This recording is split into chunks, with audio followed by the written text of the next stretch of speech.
Chapter 1. Monsieur de Guise's Latin. On Monday, the 18th of August, 1572, there was a splendid festival at the Louvre.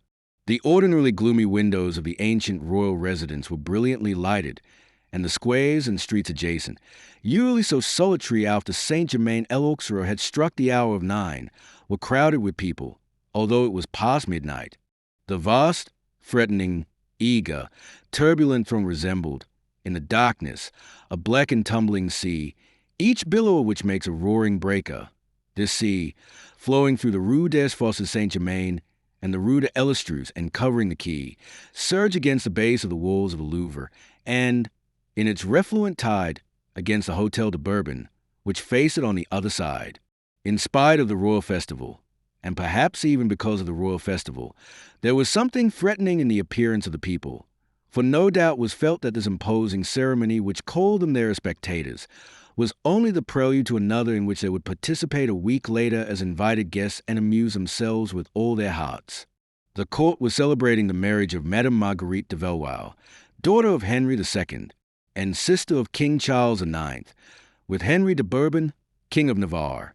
In truth, that very morning, on a stage erected at the entrance to Notre Dame, the Cardinal de Bourbon had united the young couple with the usual ceremonial observed at the marriages of the royal daughters of France. This marriage had astonished everyone, and occasioned much surmise to certain persons who saw clearer than others. They found it difficult to understand the union of two parties who hated each other so thoroughly as did, at this moment, the Protestant party and the Catholic party, and they wondered how the young Prince de Condé could forgive the Duc d'Anjou, the king's brother, for the death of his father, assassinated at Jarnac by Montesquieu. They asked how the young Duc de Guise could pardon Admiral de Coligny for the death of his father, assassinated at Orleans by Poltrot de Mere. Moreover, Jeanne de Navarre, the weak Antoine de Bourbon's courageous wife, who had conducted her son Henry to the royal marriage awaiting him, had died scarcely 2 months before, and singular reports had been spread abroad as to her sudden death. It was everywhere whispered, and in some places said aloud, that she had discovered some terrible secret, and that Catherine de Medici, fearing its disclosure, had poisoned her with perfumed gloves, which had been made by a man named René, a Florentine deeply skilled in such matters. This report was a more widely spread and believed when, after this great queen's death, at her son's request, 2 celebrated physicians, one of whom was a famous Ambrose Pay, were instructed to open and examine the body, but not the skull. As Jeanne de Navarre had been poisoned by a perfume, only the brain could show any trace of the crime, the one part excluded from dissection. We say crime, for no one doubted that a crime had been committed. This was not all.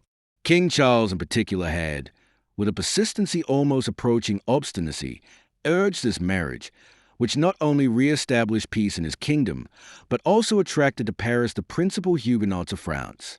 As the 2 betrothed belonged one to the Catholic religion and the other to the Reformed religion, they had been obliged to obtain a dispensation from Gregory XIII, who then filled the papal chair. The dispensation was slow in coming, and the delay had caused the late Queen of Navarre great uneasiness. She one day expressed to Charles IX her fears lest the dispensation should not arrive, to which the king replied, "Have no anxiety, my dear aunt. I honor you more than I do the Pope, and I love my sister more than I fear him. I am not a Huguenot, neither am I a blockhead, and if the Pope makes a fool of himself, I will myself take Margot by the hand, and have a marriage to your son in some Protestant meeting-house." This speech was soon spread from the Louvre through the city, and, while it greatly rejoiced the Huguenots, had given the Catholics something to think about. They asked one another, in a whisper, if the king was really betraying them or was only playing a comedy which some fine morning or evening might have an unexpected ending. Charles IX's conduct toward Admiral de Coligny, who for 5 or 6 years had been so bitterly opposed to the king, appeared particularly inexplicable. After having put on his head a price of 150,000 golden crowns, the king now swore by him, called him his father, and declared openly that he should in future confide the conduct of the war to him alone. To such a pitch was this carried that Catherine de Medici herself, who until then had controlled the young prince's actions, will, and even desires, seemed to be growing really uneasy, and not without reason. For, in a moment of confidence, Charles IX had said to the admiral, in reference to the war in Flanders, "My father, there is one other thing against which we must be on our guard. That is, that the Queen, my mother, who likes a poker nose everywhere, as you well know, shall learn nothing of this undertaking.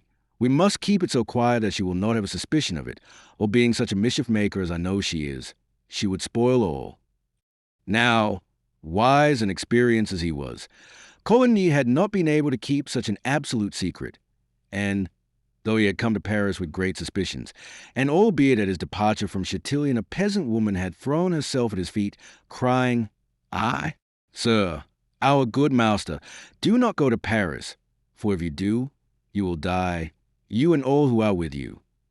These suspicions were gradually lulled in his heart, and so it was with Teligny, his son-in-law, to whom the king was especially kind and attentive, calling him his brother, as he called the admiral his father, and addressing him with a familiar thou, as he did his best friends. The Huguenots, excepting some few morose and suspicious spirits, were therefore completely reassured. The death of the Queen of Navarre passed as having been caused by pleurisy, and the spacious apartments of the Louvre were filled with all those gallant Protestants to whom the marriage of their young chief, Henry, promised an unexpected return of good fortune. Admiral Coligny, La Rochefoucauld, the young Prince de Condé, Teligny, in short, all the leaders of the party, were triumphant when they saw so powerful at the Louvre and so welcome in Paris those whom, 3 months before, King Charles and Queen Catherine would have hanged on gibbets higher than those of assassins. The Marguerite de Montmorency was the only one who was missing among all his brothers, for no promise could move him, no specious appearances deceive him, and he remained secluded in his Chateau de l'Isle-Adam, offering as his excuse for not appearing the grief which he still felt for his father, the Constable and de Montmorency, who had been killed at the Battle of St. Denis by a pistol shot fired by Robert Stewart. But as this had taken place more than 3 years before, and as sensitivity was a virtue little practiced at that time, this unduly protracted mourning was interpreted just as people cared to interpret it. However, everything seemed to show that the Marguerite de Montmorency was mistaken. The king, the queen, the Duc d'Anjou, and the Duc d'Alencon did the honors of the royal festival with all courtesy and kindness. The Duc d'Anjou received from the Huguenots themselves well-deserved compliments on the 2 battles of Jarnac and Moncontour, which he had gained before he was 18 years of age, more precocious in that than either Caesar or Alexander, to whom they compared him, of course placing the conquerors of Phacilia and the Issus as inferior to the living prince.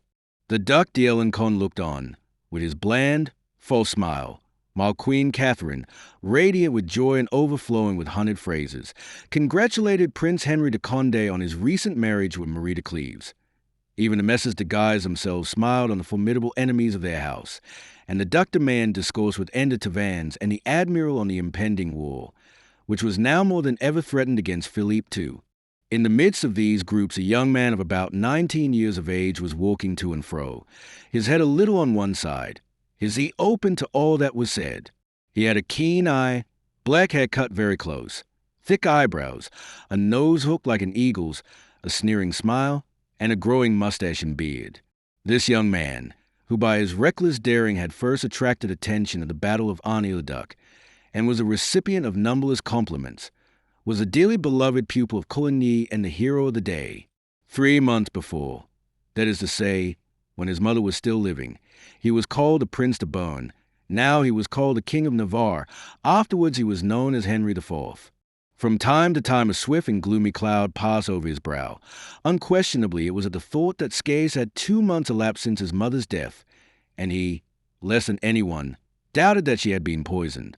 But the cloud was transitory, and disappeared like a fleeting shadow, for they who spoke to him, they who congratulated him, they who elbowed him, were the very ones who had assassinated the brave Jean d'Albret. Some paces distant from the King of Navarre, almost as pensive, almost as gloomy as the king pretended to be joyous and open-hearted, was the young Duc de Guise, conversing with Teligny. More fortunate than the Béarnais, at 22 he had almost attained the reputation of his father, Francois, the great Duc de Guise.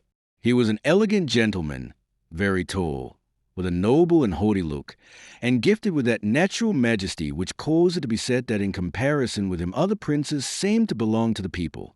Young as he was, the Catholics looked up to him as the chief of their party, as the Huguenots saw theirs in Henry of Navarre, whose portrait we have just drawn.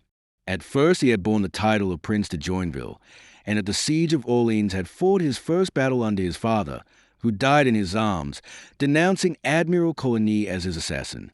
The young duke then, like Hannibal, took a solemn oath to avenge his father's death on the admiral and his family, and to pursue the foes to his religion without truce or respite, promising God to be his destroying angel on earth until the last heretic should be exterminated. So with deep astonishment the people saw this prince, usually so faithful to his word, offering his hand to those whom he had sworn to hold as his eternal enemies, and talking familiarly with the son-in-law of the man whose death he had promised to his dying father. But as we have said, this was an evening of astonishments. Indeed, an observer privileged to be present at this festival, endowed with the knowledge of the future, which is fortunately hidden from men, and with that power of reading men's hearts which unfortunately belongs only to God, would have certainly enjoyed the strangest spectacle to be found in all the annals of the melancholy human comedy. But this observer who was absent from the inner courts of the Louvre was to be found in the streets gazing with flashing eyes and breaking out into loud threats. This observer was a people who, with its marvelous instinct made keener by hatred, watched from afar the shadows of its implacable enemies and translated the impressions they made with as great clearness as an inquisitive person can do before the windows of a hermetically sealed ballroom. The music intoxicates and governs the dancers, but the inquisitive person sees only the movement and laughs at the puppet jumping about without reason, because the inquisitive person hears no music. The music that intoxicated the Huguenots was the voice of their pride. The gleams which caught the eyes of the Parisians that midnight were the lightning flashes of their hatred illuminating the future. And meantime everything was still festive within, and a murmur softer and more flattering than ever was at this moment pervading the Louvre. For the youthful bride, having laid aside her toilet of ceremony, her long mantle and flowing veil, had just returned to the ballroom, accompanied by the lovely Duchesse de Nevers, her most intimate friend, and led by a brother, Charles IX, who presented her to the principal guests. The bride was the daughter of Henry II, was the pearl of the crown of France, was Marguerite de Valois, whom in his familiar tenderness for her King Charles IX, always called Master Margot, my sister Margot. Assuredly never was any welcome, however flattering, more richly deserved than that which the new Queen of Navarre was at this moment receiving. Marguerite at this period was scarcely 20, and she was already the object of all the poets' eulogies, some of whom compared her to Aurora, others to Cytherea.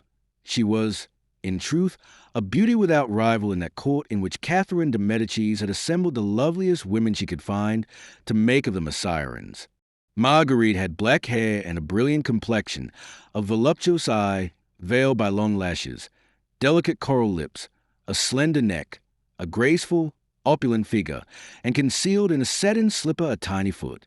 The French, who possessed her, were proud to see such a lovely flower flourishing in their soil, and foreigners who passed through France returned home dazzled with her beauty if they had but seen her, and amazed at her knowledge if they had discoursed with her. For Marguerite was not only the loveliest, she was also the most erudite woman of her time, and every one was quoting the remark of an Italian scholar who had been presented to her, and who, after having conversed with her for an hour, in Italian, Spanish, Latin, and Greek, had gone away saying, "To see the court without seeing Marguerite de Valois is to see neither France nor the court." Thus addresses to King Charles IX, and the Queen of Navarre were not wanting. It is well known that the Huguenots were great hands at addresses. Many allusions to the past, many hints as to the future, were adroitly slipped into these harangues. But at all such allusions and speeches the king replied, with his pale lips and artificial smiles, "In giving my sister Margot to Henry of Navarre, I give my sister to all the Protestants of the kingdom." This phrase assured some and made others smile, for it had really a double sense. The one paternal, with which Charles IX would not load his mind, the other insulting to the bride, to her husband, and also to him who said it, for it recalled some scandalous rumors with which the chroniclers of the court had already found means to smirch the nuptial robe of Marguerite de Valois. However, M. de Guise was conversing, as we have said, with Teligny, but he did not pay to the conversation such sustained attention, but that he turned away somewhat, from time to cast a glance at the group of ladies, in the centre of whom glittered the Queen of Navarre. When the princess's eye thus met that of the young duke, a cloud seemed to overspread that lovely brow, around which stars of diamonds formed a tremulous halo, and some agitating thought might be divined in a restless and impatient manner. The Princess Claude, Marguerite's eldest sister, who had been for some years married to the Duc de Lorraine, had observed this uneasiness, and was going up to her to inquire the cause, when all stood aside at the approach of the Queen Mother, who came forward, leaning on the arm of the young Prince de Condé, and the princess was thus suddenly separated from her sister.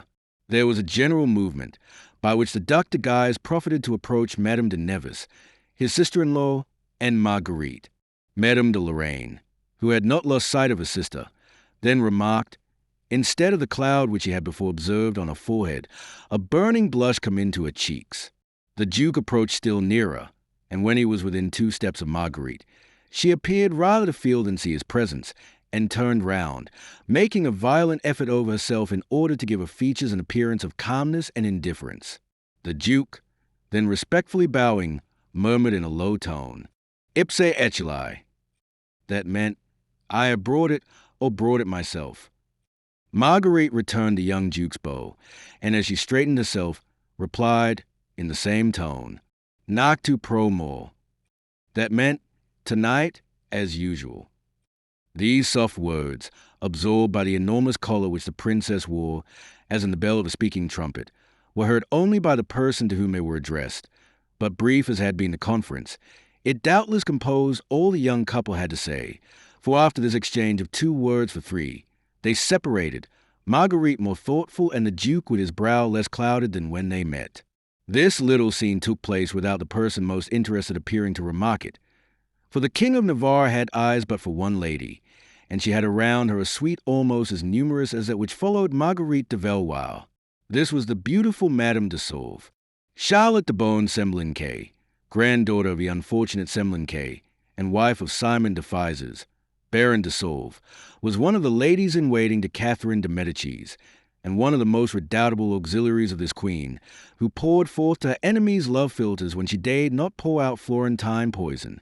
Delicately fey, and by turns sparkling with vivacity or languishing in melancholy, always ready for love and intrigue, the 2 great occupations which for 50 years employed the court of the 3 succeeding kings, a woman in every acceptation of the word, and in all the charm of the idea, from a blue eye languishing or flashing with fire to the small rebellious feet arched in their velvet slippers. Madame de Sauve had already for some months taken complete possession of every faculty of the King of Navarre, then beginning his career as a lover as well as a politician. Thus it was that Marguerite de Valois, a magnificent and royal beauty, had not even excited admiration in her husband's heart, and what was more strange, and astonished. All the world, even from a soul so full of darkness and mystery, Catherine de Medicis, while she prosecuted a project of union between her daughter and the King of Navarre, had not ceased to favor almost openly his amour with Madame de Sauve. But despite this powerful aid, and despite the easy manners of the age, the lovely Charlotte had hitherto resisted, and this resistance, unheard of, incredible, unprecedented, even more than the beauty and wit of her who resisted, had excited in the heart of the Benet a passion which, unable to satisfy itself, had destroyed in the young king's heart all timidity, pride, and even that carelessness, half philosophic, half indolent, which formed the basis of his character.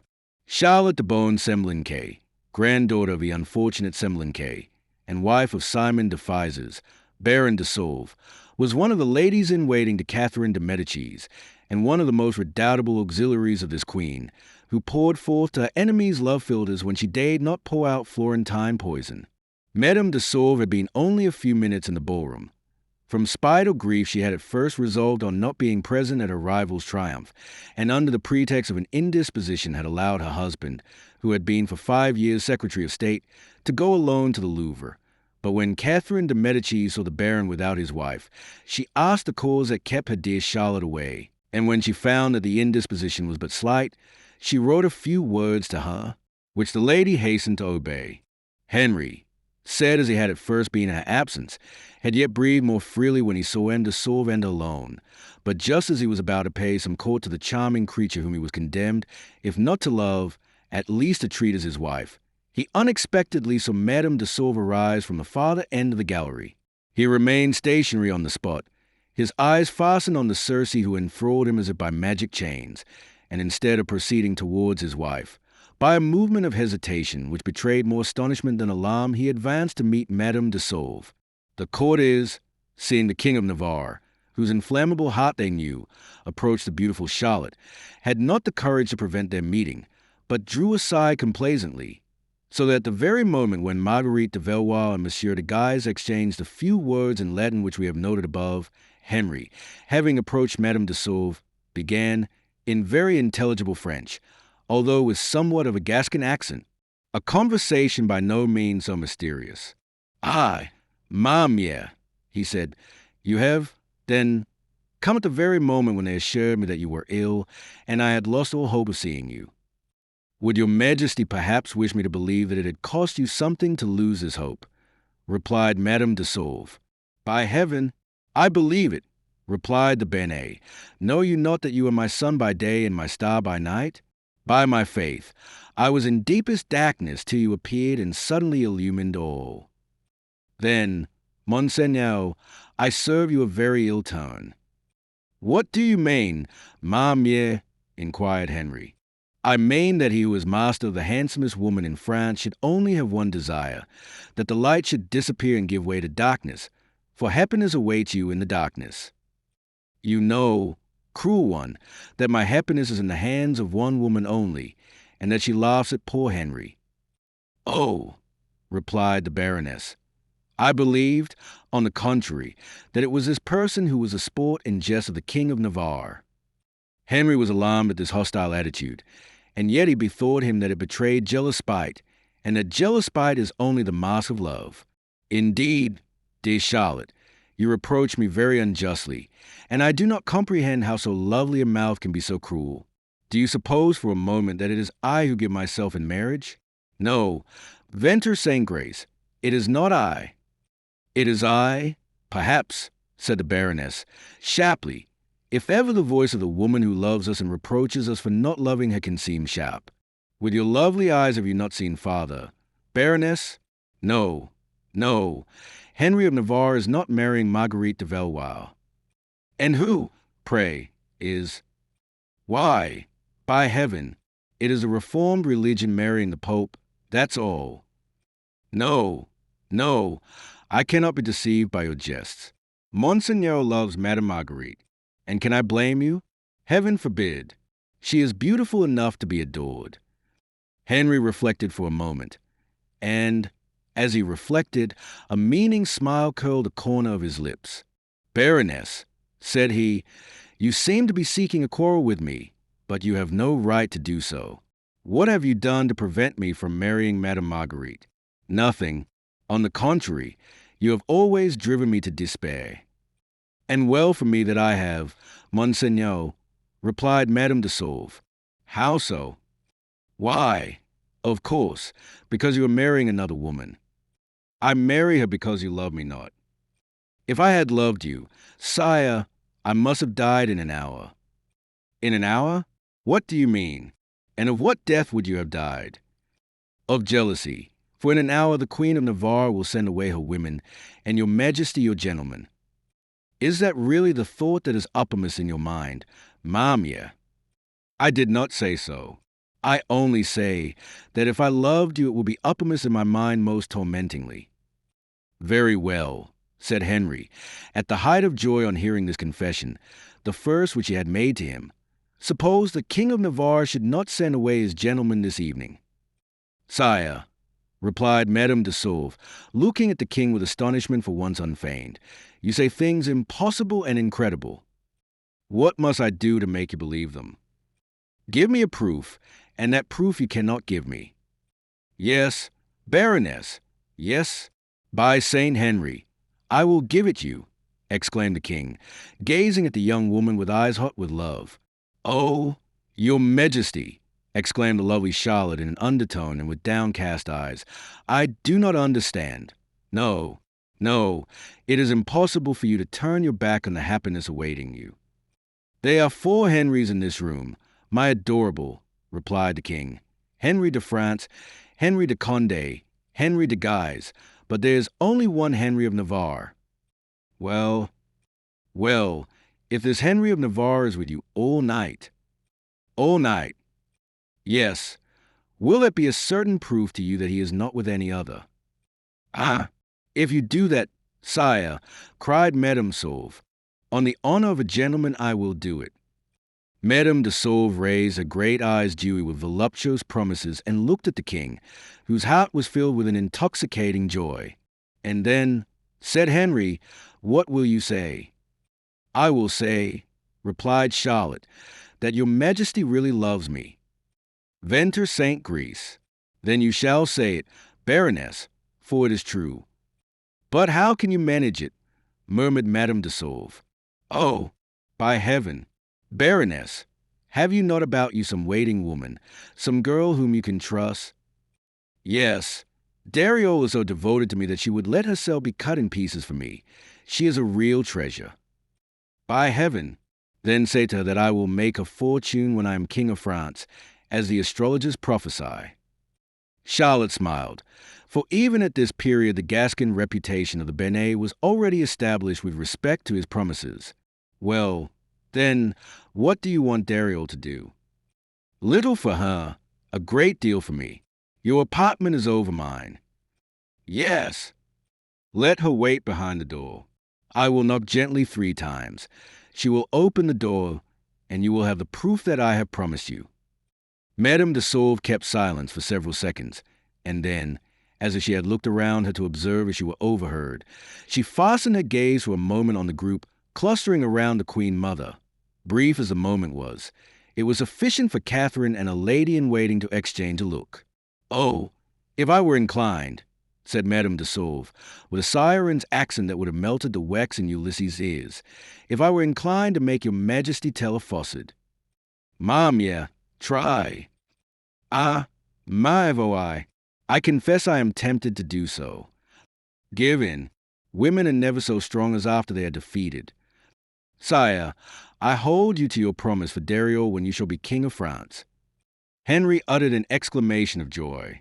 At the precise moment when this cry escaped the lips of the Benet, the Queen of Navarre was replying to the Duc de Guise, Noctu pro more, tonight as usual. Then Henry turned away from Madame de Sauve as happy as the Duc de Guise had been when he left Marguerite de Valois. An hour after the double scene we have just related, King Charles and the Queen Mother retired to their apartments. Almost immediately the rooms began to empty. The galleries exhibited the bases of their marble columns. The Admiral and the Prince de Condé were escorted home by 400 Huguenot gentlemen through the middle of the crowd, which hooted as they passed. Then Henry de Guise, with the Lorraine gentlemen and the Catholics, left in their turn, greeted by cries of joy and plaudits of the people. But Marguerite de Valois, Henry de Navarre, and Madame de Sauve lived in the Louvre. Chapter 2. The Queen of Navarre's Bedchamber. The Duc de Guise escorted his sister-in-law, the Duchess de Nevers, to a hotel in the Rue du Chaume, facing the Rue de Brac, and after he had put her into the hands of a woman, he went to his own apartment to change his dress, put on a night cloak, and armed himself with one of those short, keen poniards which are called foi de gentilhomme, and were worn without swords. But as he took it off the table on which it lay, he perceived a small billet between the blade and the scabbard.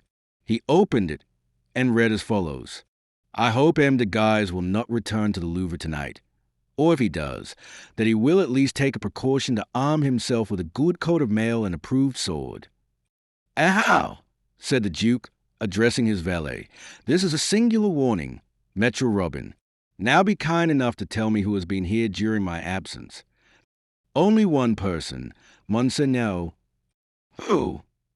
Monsieur Dugas. Aha! In fact, methinks I recognize the handwriting. And you are sure that Dugas came? You saw him. More than that, Monseigneur, I spoke with him. Very good. Then I will follow his advice, my steel jacket and my sword. The valet, accustomed to these changes of costume, brought both. The Duke put on his jacket, which was made of rings of steel so fine that it was scarcely thicker than velvet. He then drew on over his coat of mail his small clothes and a doublet of gray and silver, his favorite colors, put on a pair of long boots which reached to the middle of his thighs, covered his head with a velvet toque unadorned with feathers or precious stones, threw over his shoulders a dark-colored cloak, hung a dagger by his side, handed his sword to a page, the only attendant he allowed to accompany him, and took the way to the Louvre. As he went down the steps of the hotel, the watchman of Saint-Germain-l'Auxerrois had just announced 1 o'clock in the morning.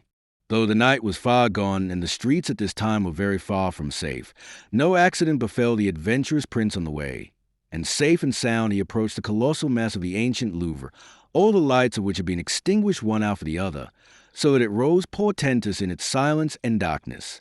In front of the royal chateau was a deep fosse, looking into which were the chambers of most of the princes who inhabited the palace. Marguerite's apartment was on the first floor, but this first floor, easily accessible but for the fosse, was, in consequence of the depth to which it was cut, 30 feet from the bottom of the wall, and consequently out of the reach of robbers or lovers. Nevertheless, the Duc de Guise approached it without hesitation. At the same moment was heard the noise of a window which opened on the ground floor. This window was grated, but a hand appeared, lifted out one of the bars which had been loosened, and dropped from it a silken lace. "Is that you, Guillaume?" said the Duke, in a low voice. "Yes, Monseigneur," replied a woman's voice, in a still lower tone. "And Marguerite is waiting for you. Tea is well." Hereupon the Duke made a signal to his page, who, opening his cloak, took out a small rope ladder. The prince fastened one end to the silk lace, and Guillaume, drawing it up, tied it securely. Then the prince, after having buckled his sword to his belt, ascended without accident. When he had entered, the bar was replaced and the window closed, while the page, having seen his master quietly enter the Louvre, to the windows of which he had accompanied him 20 times in the same way, laid himself down in his cloak on the grass of the fosse, beneath the shadow of the wall. The night was extremely dark, and large drops of warm rain were falling from the heavy clouds charged with electric fluid. The Duc de Guise followed his guide, who was no other than the daughter of Jacques de Matignon, Maréchal of France. She was the especial confidante of Marguerite, who kept no secret from her, and it was said that among the number of mysteries entrusted to her incorruptible fidelity, there was some so terrible as to compel her to keep the rest. There was no light left either in the low rooms or in the corridors. Only from time to time a livid glare illuminated the dark apartments with a vivid flash, which has instantly disappeared. The Duke, still guided by his conductress, who held his hand, reached a staircase built in the thick wall and opening by a secret and invisible door into the antechamber of Marguerite's apartment. In this antechamber, which like all the other lower rooms was perfectly dark, Guillaume stopped. "Have you brought what the Queen requested?" she inquired in a low voice.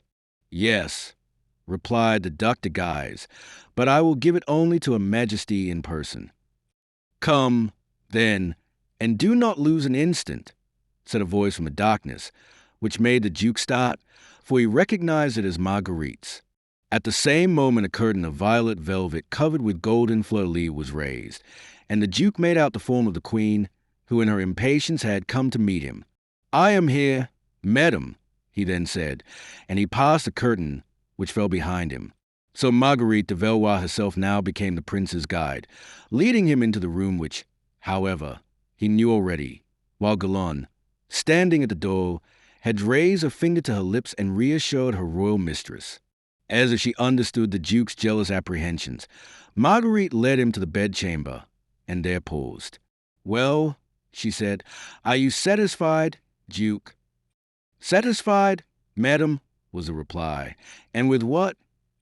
"Of the proof I give you," retorted Marguerite, with a slight tone of vexation in her voice, "that I belong to a man who, on the very night of his marriage, makes me of such small importance that he does not even come to thank me for the honor I have done him, not in selecting, but in accepting him for my husband." "Oh, madam," said the Duke, sorrowfully, "be assured he will come if you desire it." "And do you say that, Henry," cried Marguerite, "you, who better than any know the contrary of what you say, If I had that desire, should I have asked you to come to the Louvre? You have asked me to come to the Louvre, Marguerite, because you are anxious to destroy every vestige of our past, and because that past lies not only in my memory, but in this silver casket which I bring to you. Henry, shall I say one thing to you? Replied Marguerite, gazing earnestly at the Duke. It is that you are more like a schoolboy than a prince. I deny that I have loved you. I desire to quench a flame which will die, perhaps, but the reflection of which will never die. For the loves of persons of my rank illumin, and frequently devour the whole epoch contemporary with them. No, no, Duke, you may keep the letters of your Marguerite and the casket she has given you. She asks but one of these letters, and that only because it is as dangerous for you as for herself. It is all yours, said the Duke. Take the one that you wish to destroy. Marguerite searched anxiously in the open casket, and with a tremulous hand took, one after the other, a dozen letters, only the addresses of which she examined, as if by merely glancing at these she could recall to her memory what the letters themselves contained. But after a close scrutiny she looked at the Duke, pale and agitated. So, she said, what I seek is not here. Can you have lost it by any accident? For if it should fall into the hands of... What letter do you seek? Madam, that in which I told you to marry without delay, as an excuse for your infidelity. Marguerite shrugged her shoulders. No, but to save your life. The one in which I told you that the king, seeing our love and my exertions to break off your proposed marriage with the Infanta of Portugal, had sent for his brother, the bastard of Angoulême, and said to him, pointing to two swords, with this slay Henry de Guise this night, or with the other I will slay thee in the morning. Where is that letter? Hey, said the Duke, drawing it from his breast. Marguerite almost snatched it from his hands, opened it anxiously, assured herself that it was really the one she desired, uttered an exclamation of joy, and applying the lighted candle to it, the flames instantly consumed the paper. Then, as if Marguerite feared that her imprudent words might be read in the very ashes, she trampled them underfoot. During all this, the Duc de Guise had watched his mistress attentively. Well, Marguerite, he said, when she had finished, are you satisfied now? Yes, for now that you have wedded the Princess de Portian, my brother will forgive me your love, while he would never have pardoned me for revealing a secret such as that which in my weakness for you I had not the strength to conceal from you. True, replied de Guise, then you loved me. And I love you still, Henry, as much, more than ever. You? I do, for never more than at this moment did I need a sincere and devoted friend. Queen, I have no throne. Wife, I have no husband. The young prince shook his head sorrowfully. I tell you, I repeat to you, Henri, that my husband not only does not love me, but hates, despises me. Indeed, it seems to me that your presence in the chamber in which he ought to be is proof of this hatred, this contempt. It is not yet late, madam, and the King of Navarre requires time to dismiss his gentlemen. If he has not already come, he will come soon. And I tell you, cried Marguerite, with increasing vexation, I tell you that he will not come. Madam, exclaimed Galon, suddenly entering, the King of Navarre is just leaving his apartments. Oh, I knew he would come, exclaimed the Duc de Guise. Henri, said Marguerite, in a quick tone, and seizing the Duke's hand. Henri, you shall see if I am a woman of my word, and if I may be relied on. Henri, enter that closet. Madam, allow me to go while there is yet time, for reflect that the first mark of love you bestow on him, I shall quit the cabinet, and then woe to him. Are you mad? Go in, I say, and I will be responsible for all. And she pushed the Duke into the closet. It was time. The door was scarcely closed behind the prince when the King of Navarre, escorted by 2 pages, who carried 8 torches of yellow wax in 2 candelabra, appeared, smiling, on the threshold of the chamber. Marguerite concealed her trouble and made a low bow. You are not yet in bed, madam, observed the Béarnais with his frank and joyous look. Were you by chance waiting for me? No, monsieur, replied Marguerite, For yesterday you repeated to me that our marriage was a political alliance, and that you would never thwart my wishes. Assuredly, but that is no reason why we should not confer a little together. Galon, close the door and leave us. Marguerite, who was sitting, then rose and extended her hand, as if to desire the pages to remain. Must I call your women? Inquired the king. I will do so if such be your desire, although I confess that for what I have to say to you I should prefer our being alone. And the king of Navarre advanced towards a closet. No, exclaimed Marguerite, hastily going before him. No, there is no occasion for that. I am ready to hear you. The Benet had learned what he desired to know. He threw a rapid and penetrating glance towards a cabinet, as if in spite of the thick curtain which hung before it, he would dive into its obscurity, and then, turning his looks to his lovely wife, pale with terror, he said with the utmost composure, "In that case, madam, let us confer for a few moments." "As your majesty pleases," said the young wife, falling into, rather than sitting upon the seat which her husband pointed out to her.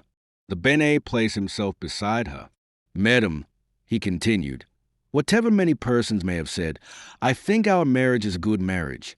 I stand well with you. You stand well with me." "But," said Marguerite, alarmed, "consequently, we ought," observed the king of Navarre, without seeming to notice Marguerite's hesitation, "to act towards each other like good allies, since we have today sworn alliance in the presence of God. Don't you think so?" "Unquestionably, monsieur. I know, madam, how great your penetration is. I know how the ground at court is intersected with dangerous abysses. Now, I am young, and although I never injured anyone, I have a great many enemies. In which camp, madam, ought I to range who obeys my name, and who has vowed her affection to me at the foot of the altar? Monsieur, could you think? I think nothing, madam, I hope, and I am anxious to know that my hope is well-founded. It is quite certain that our marriage is merely a pretext or a snare." Marguerite started, for perhaps the same thought had occurred to her own mind. "Now, then, which of the two?" continued Henry de Navarre. "The king hates me. The Duc d'Anjou hates me. The Duc d'Alencon hates me. Catherine de Medici hated my mother too much not to hate me." "Oh, monsieur, what are you saying?" "The truth, madam," replied the king, "and in order that it may not be supposed that I am deceived as to Monsieur de Mouy's assassination and the poisoning of my mother, I wish that someone were here who could hear me." "Oh, sire," replied Marguerite, with an air as calm and smiling as she could assume, "you know very well that there is no person here but you and myself. It is for that very reason that I thus give vent to my thoughts. This it is that emboldens me to declare that I am not deceived by the caresses showered on me by the House of France or the House of Lorraine." "Sire, sire," exclaimed Marguerite. "Well, what is it, ma mère?" inquired Henry, smiling in his turn. "Why, sire, such remarks are very dangerous." "Not when we are alone," observed the king. "I was saying—" Marguerite was evidently distressed. She desired to stop every word the king uttered, but he continued, with his apparent good nature. "I was telling you that I was threatened on all sides.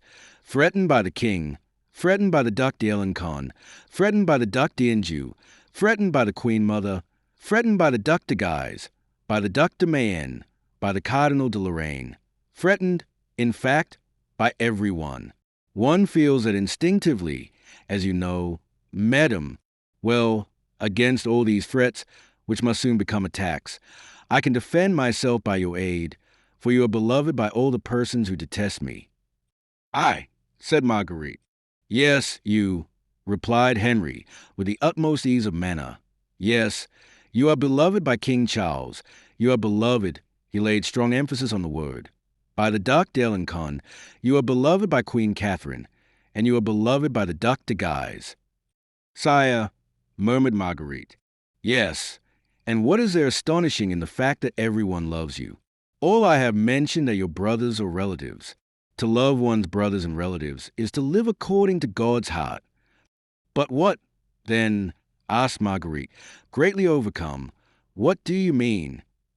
What I have just said, that if you will be, I do not mean my love, but my ally, I can brave everything, while, on the other hand, if you become my enemy, I am lost. Oh, your enemy? Never, sir, exclaimed Marguerite. And my love? Never either. Perhaps. And my ally? Most decidedly. And Marguerite turned round and offered a hand to the king.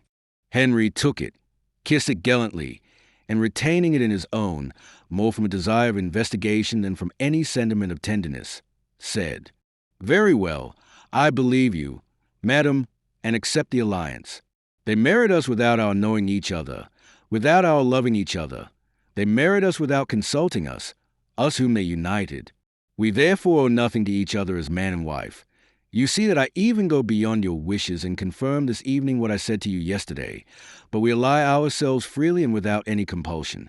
We ally ourselves, as two loyal hearts who owe each other mutual protection should ally themselves. Tears as such you understand it." "Yes, sir," said Marguerite, endeavoring to withdraw her hand.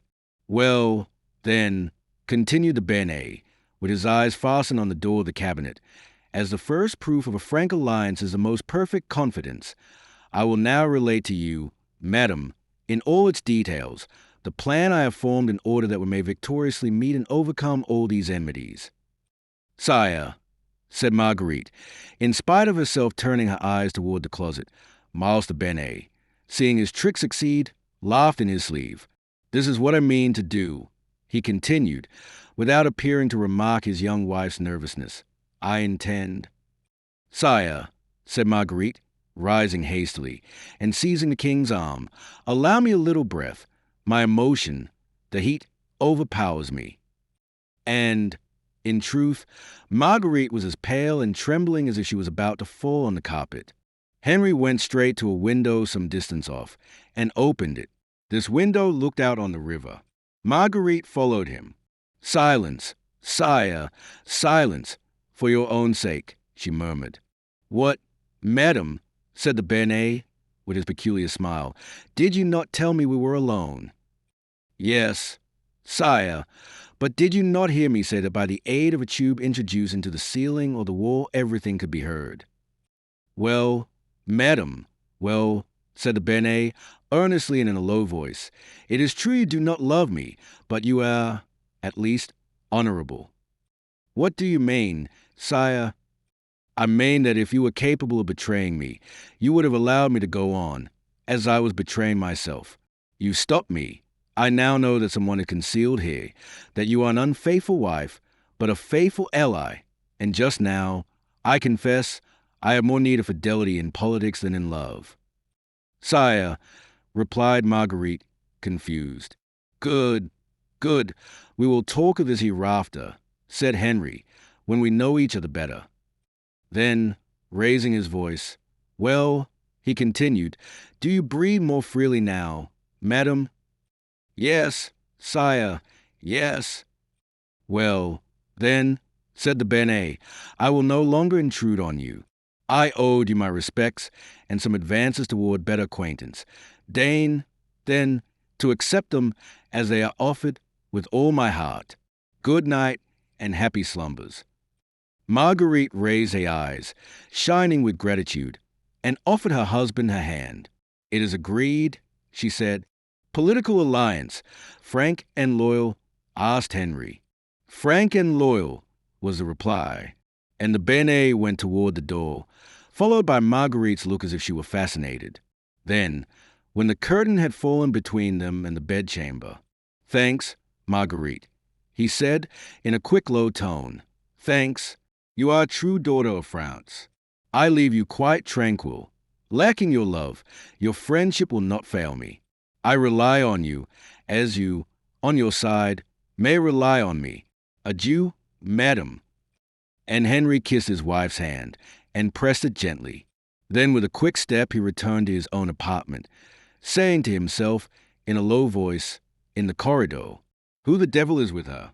Is it the king, or the Duc d'Anjou, or the Duc d'Alencon, or the Duc de Guise? Is it a brother or lover? Is it both? I faith, I'm almost sorry now I asked the Baroness for this rendezvous, but as my word is pledged, and Dario is waiting for me, no matter. Yet, Venter Sancris. This Margot, as my brother-in-law, King Charles, calls her, is an adorable creature. And with a step which betrayed a slight hesitation, Henry of Navarre ascended the staircase which led to Madame de Saule's apartments.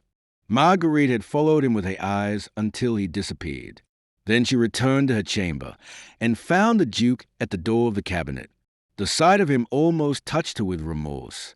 The Duke was grave, and his knitted brow bespoke bitter reflection. Marguerite is neutral today, he said. In a week Marguerite will be hostile. Ah, you have been listening, said Marguerite. What else could I do in the cabinet? And did you find that I behaved otherwise than the Queen of Navarre should behave? No, but differently from a way in which the mistress of the Duc de Guise should behave. Sir, replied the Queen, I may not love my husband, but no one has a right to require me to betray him. Tell me honestly, would you reveal the secrets of the Princess de Porcian, your wife? Come, madam, answered the Duke, shaking his head. This is very well. I see that you do not love me as in those days when you disclosed to me the plot of the king against me and my party. The king was strong and you were weak. Henry is weak and you are strong. You see, I always play a consistent part.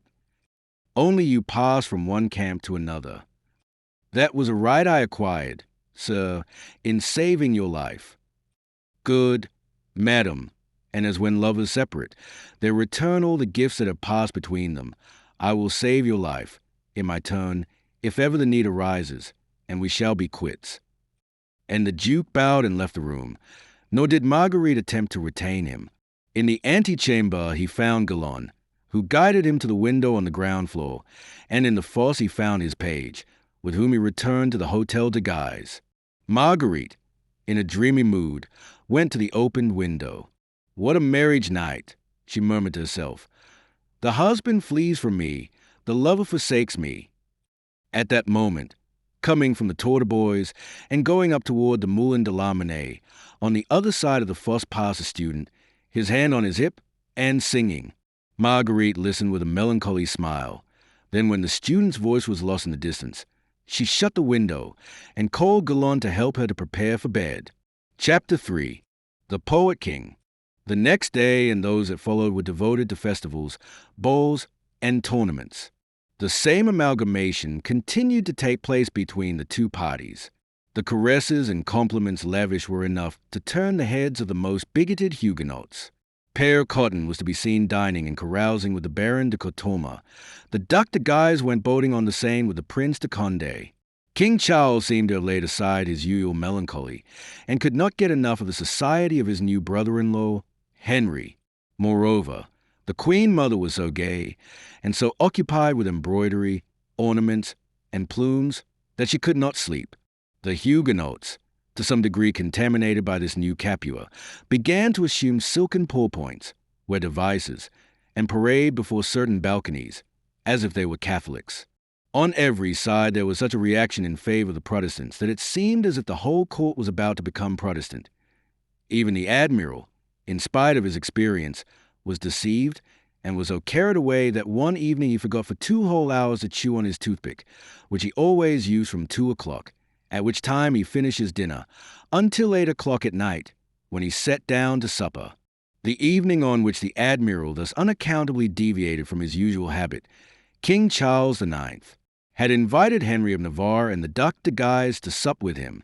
After the repast, he took them into his chamber and was busily explaining to them the ingenious mechanism of a wolf trap he had invented, when, interrupting himself, "Isn't the admiral coming tonight?" he asked. "Who has seen him today and can tell me anything about him?" "I have," said the King of Navarre, "and if your majesty is anxious about his health, I can reassure you, for I saw him this morning at 6 and this evening at 7 o'clock. "Aha!" replied the king, whose eyes were instantly fixed with a searching expression on his brother-in-law. "For a new married man, Harry, you are very early." "Yes, sire," answered the King of Navarre. "I wish to inquire of the admiral, who knows everything, whether some gentlemen I am expecting are on their way hither. More gentlemen. Why, you had 800 on the day of your wedding, and fresh ones join you every day. You are surely not going to invade us, said Charles IX, smiling. The Duc de Guise frowned. Sire, returned the Benet, a war with Flanders is spoken of, and I am collecting round me all those gentlemen of my country and its neighborhood whom I think can be useful to your majesty. The Duke, calling to mind the pretended project Henry had mentioned to Marguerite the day of their marriage, listened still more attentively. Well, well, replied the king with his sinister smile, the more the better, let them all come. Henry, but who are these gentlemen? Brave ones, I trust. I know not, sire, if my gentlemen will ever equal those of your majesty, or the Duc d'Anjou's, or the Duc de Guise's, but I know that they will do their best. Do you expect many? 10 or a dozen more. What are their names? Sire, their names escape me, and with the exception of one, whom Teligny recommended to me as a most accomplished gentleman, and whose name is de la Mole, I cannot tell. De la Mole, exclaimed the king, who was deeply skilled in the science of genealogy. Is he not a Lerac de la Mole, a Provençal? Exactly so, sire. You see I recruit even in Provence. And I, added the Duc de Guise, with a sarcastic smile, go even further than His Majesty the King of Navarre, for I seek even in Piedmont all the trusty Catholics I can find. Catholic or Huguenot, interrupted the king, it little matters to me, so they are brave. The king's face, while he uttered these words, which thus united Catholics and Huguenots in his thoughts, bore such an expression of indifference that the Duke himself was surprised. Your Majesty is occupied with the Flemings, said the admiral, to whom Charles had some days previously accorded the favor of entering without being announced, and who had overheard the king's last words. Ah, here is my father the admiral, cried Charles, opening his arms. We were speaking of war, of gentlemen, of brave men, and he comes. It is like the lodestone which attracts the iron. My brother-in-law of Navarre and my cousin of Guise are expecting reinforcements for your army. That was what we were talking about. And these reinforcements are on their way, said the admiral. Have you had news of them? Asked the Benet. Yes, my son, and particularly of M. de la Mole. He was at Orleans yesterday, and will be in Paris tomorrow or the day after. The devil! You must be a sorcerer, admiral, said the Duc de Guise, to know what is taking place at 30 or 40 leagues distance. I should like to know for certainty what happened or is happening before Orleans.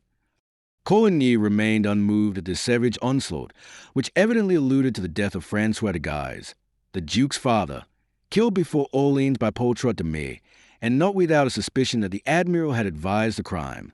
So, replied he, coldly and with dignity, I am a sorcerer whenever I wish to know anything positively that concerns my own affairs or the king's. My courier arrived an hour ago from Orleans, having traveled, thanks to the post, 32 leagues in a day. As M. de la Mole has only his own horse, he ride but 10 leagues a day, and will not arrive in Paris before the 24th. Here's all my magic. Bravo, my father, a clever answer, cried Charles IX. Teach these young men that wisdom as well as age has whitened your hair and beard. So now we will send them to talk of their tournaments and their love affairs, and you and I will stay and talk of our wars. Good counselors make good kings. My father, leave us, gentlemen. I wish to talk with the admiral. The two young men took their departure, the King of Navarre first, then the Duc de Guise, but outside the door they separated, after a formal salute. Coligny followed them with his eyes, not without anxiety, for he never saw those two personified hatreds meet without a dread that some new lightning flash would leap forth. Charles IX saw what was passing in his mind, and, going to him, laid his hand on his arm. Have no fear, my father. I am here to preserve peace and obedience. I am really a king now that my mother is no longer queen, and she is no longer queen now that Coligny is my father. Oh, sire, said the admiral, Queen Catherine, is a marplot. Peace is impossible with her. These Italian Catholics are furious, and will hear of nothing but extermination.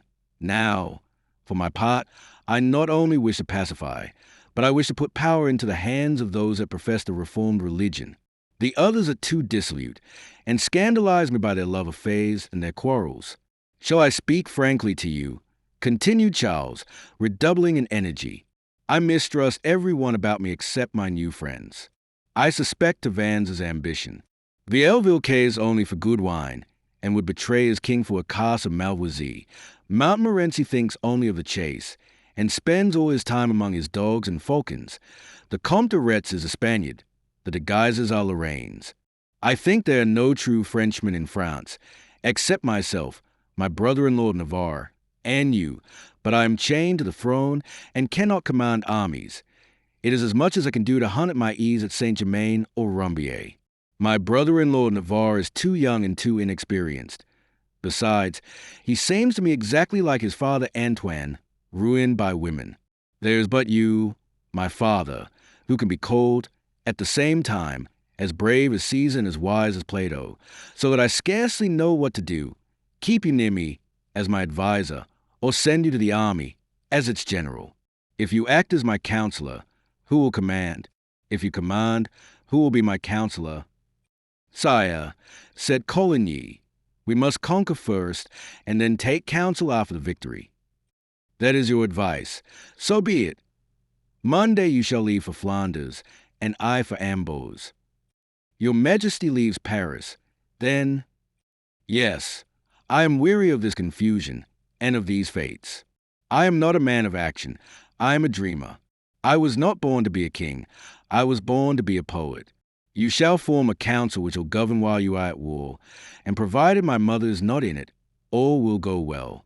I have already sent word to Ronsard to join me, and yonder, we two together, far from all tumult, far from the world, far from evil men, under our mighty trees on the banks of the river, with the murmur of brooks in our ears, will talk about divine things, the only compensation which there is in the world for the affairs of men. Wait! Hear these lines in which I invite him to join me. I wrote them this morning. Coligny smiled. Charles IX. rubbed his hand over his brow, yellow and shining like ivory, and repeated in a kind of sing-song the following couplets. Bravo, sire, bravo, cried Coligny. I am better versed in matters of war than in matters of poetry, but it seems to me that those lines are equal to the best, even written by Ronsard, or Doret, or even Michel de l'Hopital, Chancellor of France. Ah, my father, exclaimed Charles IX, would what you said were true. For the title of poet, you see, is what I am ambitious, above all things, to gain, and as I said a few days ago to my master in poetry. Sire, said Coligny, I was well aware that your majesty conversed with the muses, but I did not know that you were their chief counselor. After you, my father, after you, and in order that I may not be disturbed in my relations with them, I wish to put you at the head of everything. So listen, I must now go and reply to a new madrigal my dear and illustrious poet has sent me. I cannot, therefore, give you the documents necessary to make you acquainted with the question now debating between Philip II and myself. There is, besides, a plan of the campaign drawn up by my ministers. I will find it all for you and give it to you tomorrow. At what time, sire? At 10 o'clock. And if by chance I am busy making verses, or in my cabinet writing, well, you will come in just the same, and take all the papers which you will find on the table in this red portfolio. The color is remarkable, and you cannot mistake it. I am now going to write to Ronsard. Adieu, sire. Adieu, my father. Your hand. What? My hand. In my arms, in my heart, there's your place. Come, my old soldier, come. And Charles IX, drawing Coligny toward him as he bowed, pressed his lips to his white hair. The admiral left the room, wiping away a tear. Charles IX followed him with his eyes as long as he could see, and listened as long as he could catch a sound. Then, when he could no longer hear or see anything, he bent his head over toward his shoulder, as his custom was, and slowly entered his armory. This armory was the king's favorite apartment. They took his fencing lessons with Pompey and his poetry lessons with Ronsard. He had gathered there a great collection of the most costly weapons he had been able to find. The walls were hung with axes, shields, spears, halberds, pistols, and muskets, and that day a famous armor had brought him a magnificent arquebuse, on the barrel of which were inlaid in silver these 4 lines, composed by the royal poet himself. Charles, as we have said, entered this room, and after having shut the door by which he had entered, he raised the tapestry that masked a passage leading into a little chamber, where a woman kneeling before a prie-dieu was saying her prayers. As this movement was executed noiselessly, and the footsteps of the king, deadened by the thick carpet, made no more noise than a phantom's, the kneeling woman heard no sound, and continued to pray. Charles stood for a moment pensively looking at her. She was a woman of 34 or 35 years of age, whose vigorous beauty was set off by the costume of the peasants of Caux. She wore the high cap so much the fashion in the court of France during the time of Isabel of Bavaria, and her red bodice was embroidered with gold, like those of the Conadine of Nettuno and Sora. The apartment which he had for nearly 20 years occupied was close to the king's bedchamber, and presented a singular mixture of elegance and rusticity. In equal measure the palace had encroached upon the cottage, and the cottage upon the palace, so that the room combined the simplicity of the peasant woman and the luxury of the court lady. The prie-dieu on which he knelt was of oak, marvelously carved, covered with velvet and with gold fringes, while the Bible from which he was reading, for she was of the Reformed religion, was very old and torn, like those found in the poorest cottages. Now everything in the room was typified by the prie-dieu and the Bible. "Eh, Madelon," said the king. The kneeling woman lifted her head smilingly at the well-known voice, and rising from her knees. "Ah, it is you, my son," said she. "Yes, nurse, come here." Charles IX. let fall the curtain and sat down on the arm of an easy-chair. The nurse appeared. "What do you want with me, Charlotte?" "Come near and answer in a low tone." The nurse approached him with a familiarity such as might come from that maternal affection felt by a woman for a nursling, but attributed by the pamphlets of the time to a source infinitely less pure. "Here I am," said she. "Speak. Is the man I sent for come?" "He has been here half an hour." Charles rose, approached the window, looked to assure himself there were no eavesdroppers, went to the door and looked out there also, shook the dust from his trophies of arms, patted a large greyhound which followed him wherever he went, stopping when he stopped and moving when he moved, then returning to his nurse. "Very well. Nurse, let him come in," said he. The worthy woman disappeared by the same passage by which he had entered, while the king went and leaned against a table on which were scattered arms of every kind. Scarcely had he done so when the portiere was again lifted, and the person whom he expected entered. He was a man of about 40, his eyes gray and false, his nose curved like the beak of a screech owl, his cheekbones prominent. His face tried to look respectful, but all that he could do was to wear a hypocritical smile, on his lips blanched with fear. Charles gently put his hand behind him and grasped the butt of a pistol of a new construction that was discharged not by a match, as formerly, but by a flint brought in contact with a wheel of steel. He fixed his dull eyes steadily on the newcomer. Meantime he whistled, with perfect precision and with remarkable sweetness, one of his favorite hunting airs. After a pause of some minutes, during which the expression of the stranger's face grew more and more discomposed. "You are the person," said the king, "called Francois de Lauvergeuse Marrevel." "Yes, sire." "Captain of Petadiers." "Yes, sire." "I wanted to see you." Marrevel made a low bow. "You know," continued Charles, laying a stress on each word, "that I love all my subjects equally." "I know," stammered Marrevel, "that your majesty is a father of your people, and that the Huguenots and Catholics are equally my children." Marrevel remained silent, but his agitation was manifest to the king's piercing eyes, although the person whom he was addressing was almost concealed in the darkness. "Does this displease you?" said the king. "You have waged such a bitter war on the Huguenots." Marrevel fell on his knees. "Sire," stammered he, "believe that—" "I believe," Continued Charles, looking more and more keenly at Marrevel, while his eyes, which at first had seemed like glass, now became almost fiery. I believe that you had a great desire at Monconto to kill the admiral who has just left me. I believe you miss your aim, and that then you entered the army of my brother, the Duc d'Anjou. I believe that then you went for a second time over to the princes, and there took service in the company of M. de Mouy de Saint-Phale. Oh, sire, a brave gentleman from Picardie. Sire, sire, cried Marrevel, do not overwhelm me. He was a brave officer, continued Charles, whose features assumed an aspect of almost ferocious cruelty, who received you as if you had been his son, fed you, lodged you, and clothed you. Marrevel uttered a despairing sigh. You called him your father, I believe, continued the king, pitilessly, and a tender friendship existed between you and the young de Mouy, his son. Marrevel, still on his knees, bowed low, more and more crushed under the indignation of the king, who stood immovable, like a statue whose lips only are endowed with vitality. By the way, continued the king, M. de Guise was to give you 10,000 crowns if you killed the admiral, was he not? The assassin in consternation struck his forehead against the floor. As regards your worthy father, the Sieur de Mouy, you were one day acting as his escort in a reconnaissance toward Chevreau. He dropped his whip and dismounted to pick it up. You were alone with him. You took a pistol from your holster, and while he was bending over, you shot him in the back. Then, seeing he was dead, for you killed him on the spot, you escaped on the horse he had given you. This is your history, I believe. And as Marrevel remained mute under this accusation, every circumstance of which was true, Charles IX began to whistle again, with the same precision and melody, the same hunting air.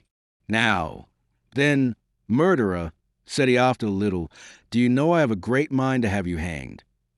Oh, your majesty, cried Marrevel. Young de Mouy entreated me to do so only yesterday, and I scarcely knew what answer to make him, for his demand was perfectly just. Marrevel clasped his hands. All the more just, because I am, as you say, the father of my people, and because, as I answered you, now that I am reconciled to the Huguenots, they are as much my children as the Catholics. Sire, said Marrevel, in despair, my life is in your hands. Do with it what you will. You are quite right, and I would not give a groat for it. But, sire, asked the assassin, is there no means of redeeming my crime? None that I know of, only if I were in your place. But thank God I am not. Well, sire, if you were in my place, murmured Marrevel, his eyes fixed on the king's lips. I think I could extricate myself, said the king.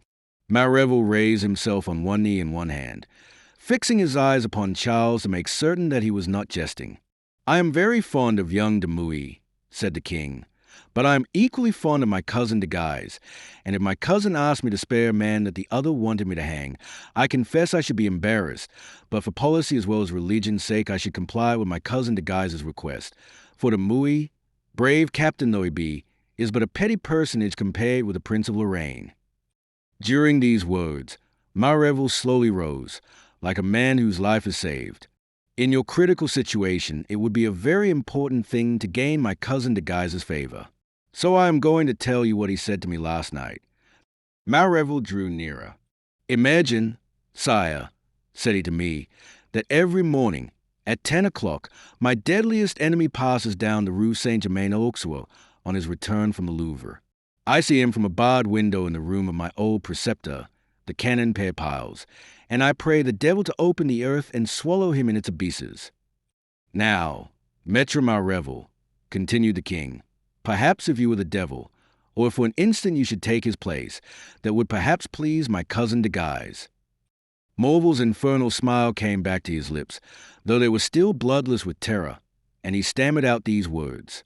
But, sire, I cannot make the earth open. Yet you made it open wide enough for the worthy de Mouy, if I remember correctly.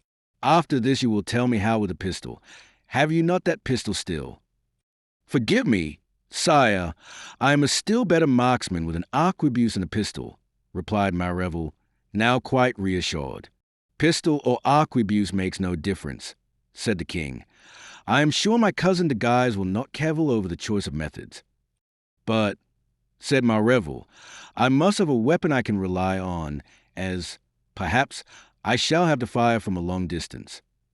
I have 10 arquebuses in this room, replied Charles IX, with which I can hit a crown piece at 150 paces. Will you try one? Most willingly, sire, cried Marrevel, with the greatest joy, going in the direction of one which was standing in a corner of the room. It was the one which that day had been brought to the king. No, not that one, said the king, not that one. I reserve that for myself. Some day I am going to have a grand hunt, and then I hope to use it. Take any other you like. Marrevel took one down from a trophy. And who is this enemy? Sire, asked the assassin. How should I know? Replied Charles, withering the wretch with his contemptuous look. I must ask M. de Guise. Then, faltered Marrevel. The king shrugged his shoulders. Do not ask, said he, for M. de Guise will not answer. Do people generally answer such questions? Those that do not wish to be hanged must guess them. But how shall I know him? I tell you he passes a canon's house every morning at 10 o'clock. But many pass that house. Would your majesty deign to give me any certain sign? Oh, that is easy enough.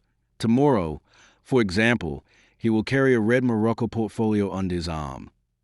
That is sufficient, sire. You still have the fast horse M. de Mouy gave you. Sire, I have one of the fleetest of horses. Oh, I am not in the least anxious about you. Only it is as well to let you know the monastery has a back door. Thanks, sire. Pray heaven for me.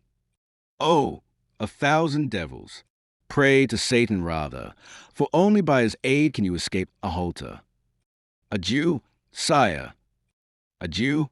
By the way, M. de Marrevel, remember that if you are heard of before 10 tomorrow, or are not heard of afterward, there is a dungeon at the Louvre.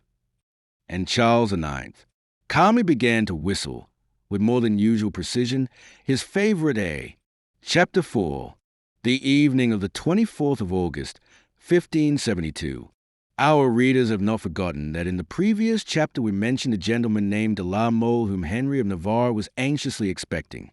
This young gentleman, as the admiral had announced, entered Paris by the gate of Saint Marcel the evening of the 24th of August, 1572, and bestowing contemptuous glance on the numerous hostelries that displayed their picturesque signs on either side of him, he spurred his steaming horse on into the heart of the city, and after having crossed the Place Maubert, Le Petit Pont, the Pont Notre Dame, and skirted the quays, he stopped at the end of the Rue de Bresec, which we have since corrupted, into the Rue de l'Arbre Sec, and for the greater convenience of our readers, we will call by its modern name.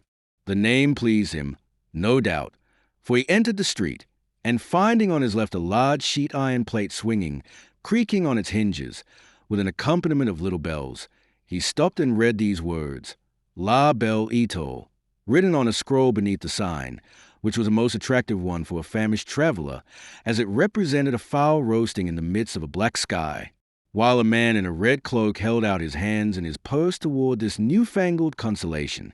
Hey, said the gentleman to himself, isn't it that promises well, and the landlord must be a most ingenious fellow. I have always heard that the Rue de l'Arbre Sec was near the Louvre, and, provided that the interior answers to the exterior, I shall be admirably lodged.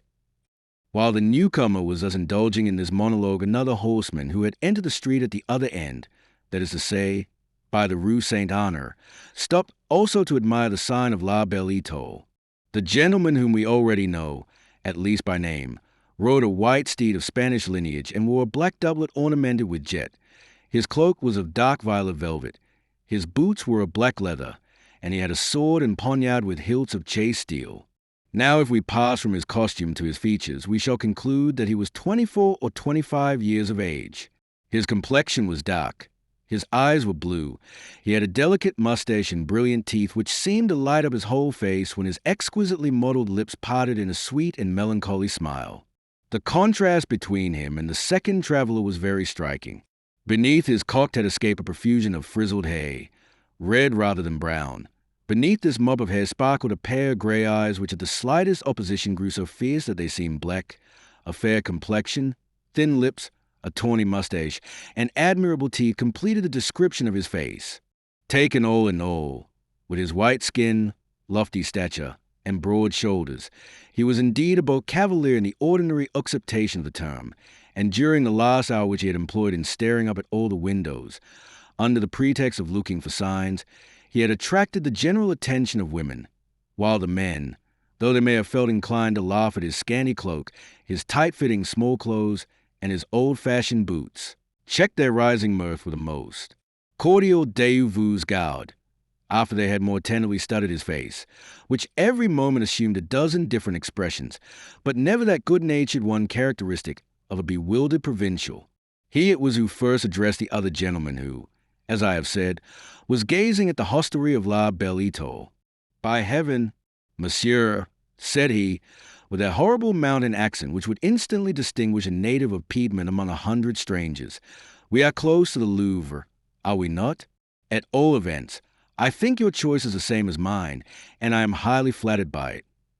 "Monsieur," replied the other, with a Provençal accent which rivaled that of his companion, "I believe this inn is near the Louvre.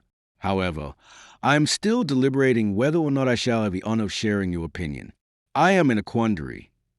"You have not yet decided, sir? Nevertheless, the house is attractive, but perhaps, after all, I have been won over to it by your presence. Yet you will grant that it is a pretty painting." "Very, and it is for that very reason I mistrust it. Paris, I am told, is full of sharpers, and you may be just as well tricked by a sign as by anything else." "By heaven," replied the Piedmontese, "I don't care a fig for their tricks, and if the host does not serve me a chicken as well roasted as the one on his sign, I will put him on the spit, nor will I let him off till I have done him to a turn. Come, let us go in."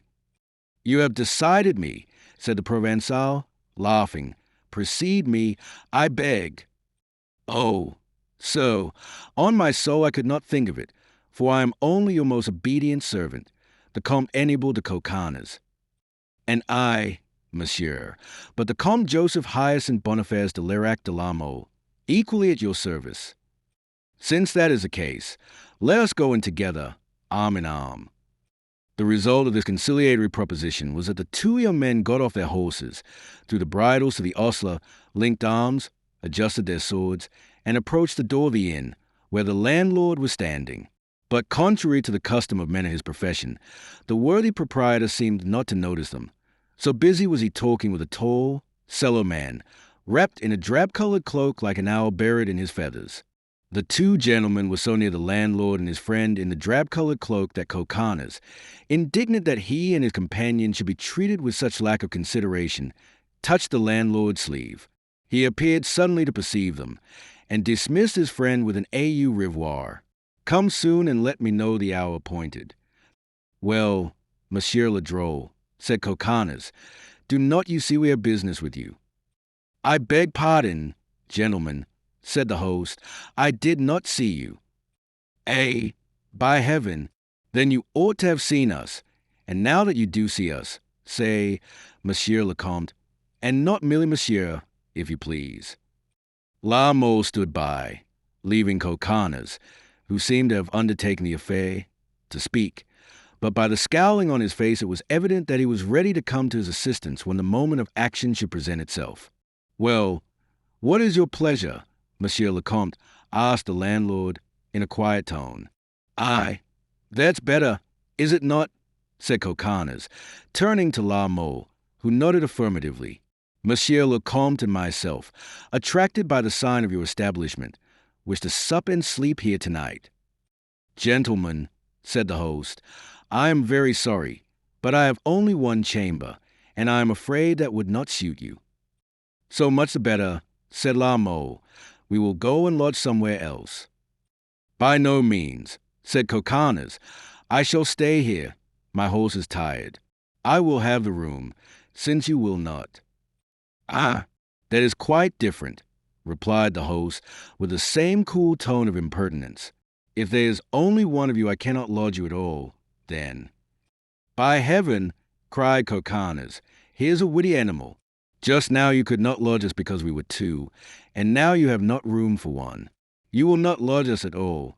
Then, since you take this high tone, gentlemen, I will answer you frankly. Answer, then, only answer quickly. Well, then, I should prefer not to have the honor of lodging you at all. For what reason? Asked Coconnas, growing white with rage. Because you have no servants, and for one master's room full, I should have 2 servants' rooms empty, so that, if I let you have the master's room, I run the risk of not letting the others. Monsieur de la Mole, said Coconnas, do you not think we ought to massacre this fellow? Decidedly, said La Mole, preparing himself, together with Coconnas, to lay his whip over the landlord's back. But the landlord contented himself with retreating a step or two, despite this twofold demonstration, which was not particularly reassuring, considering that the 2 gentlemen appeared so full of determination.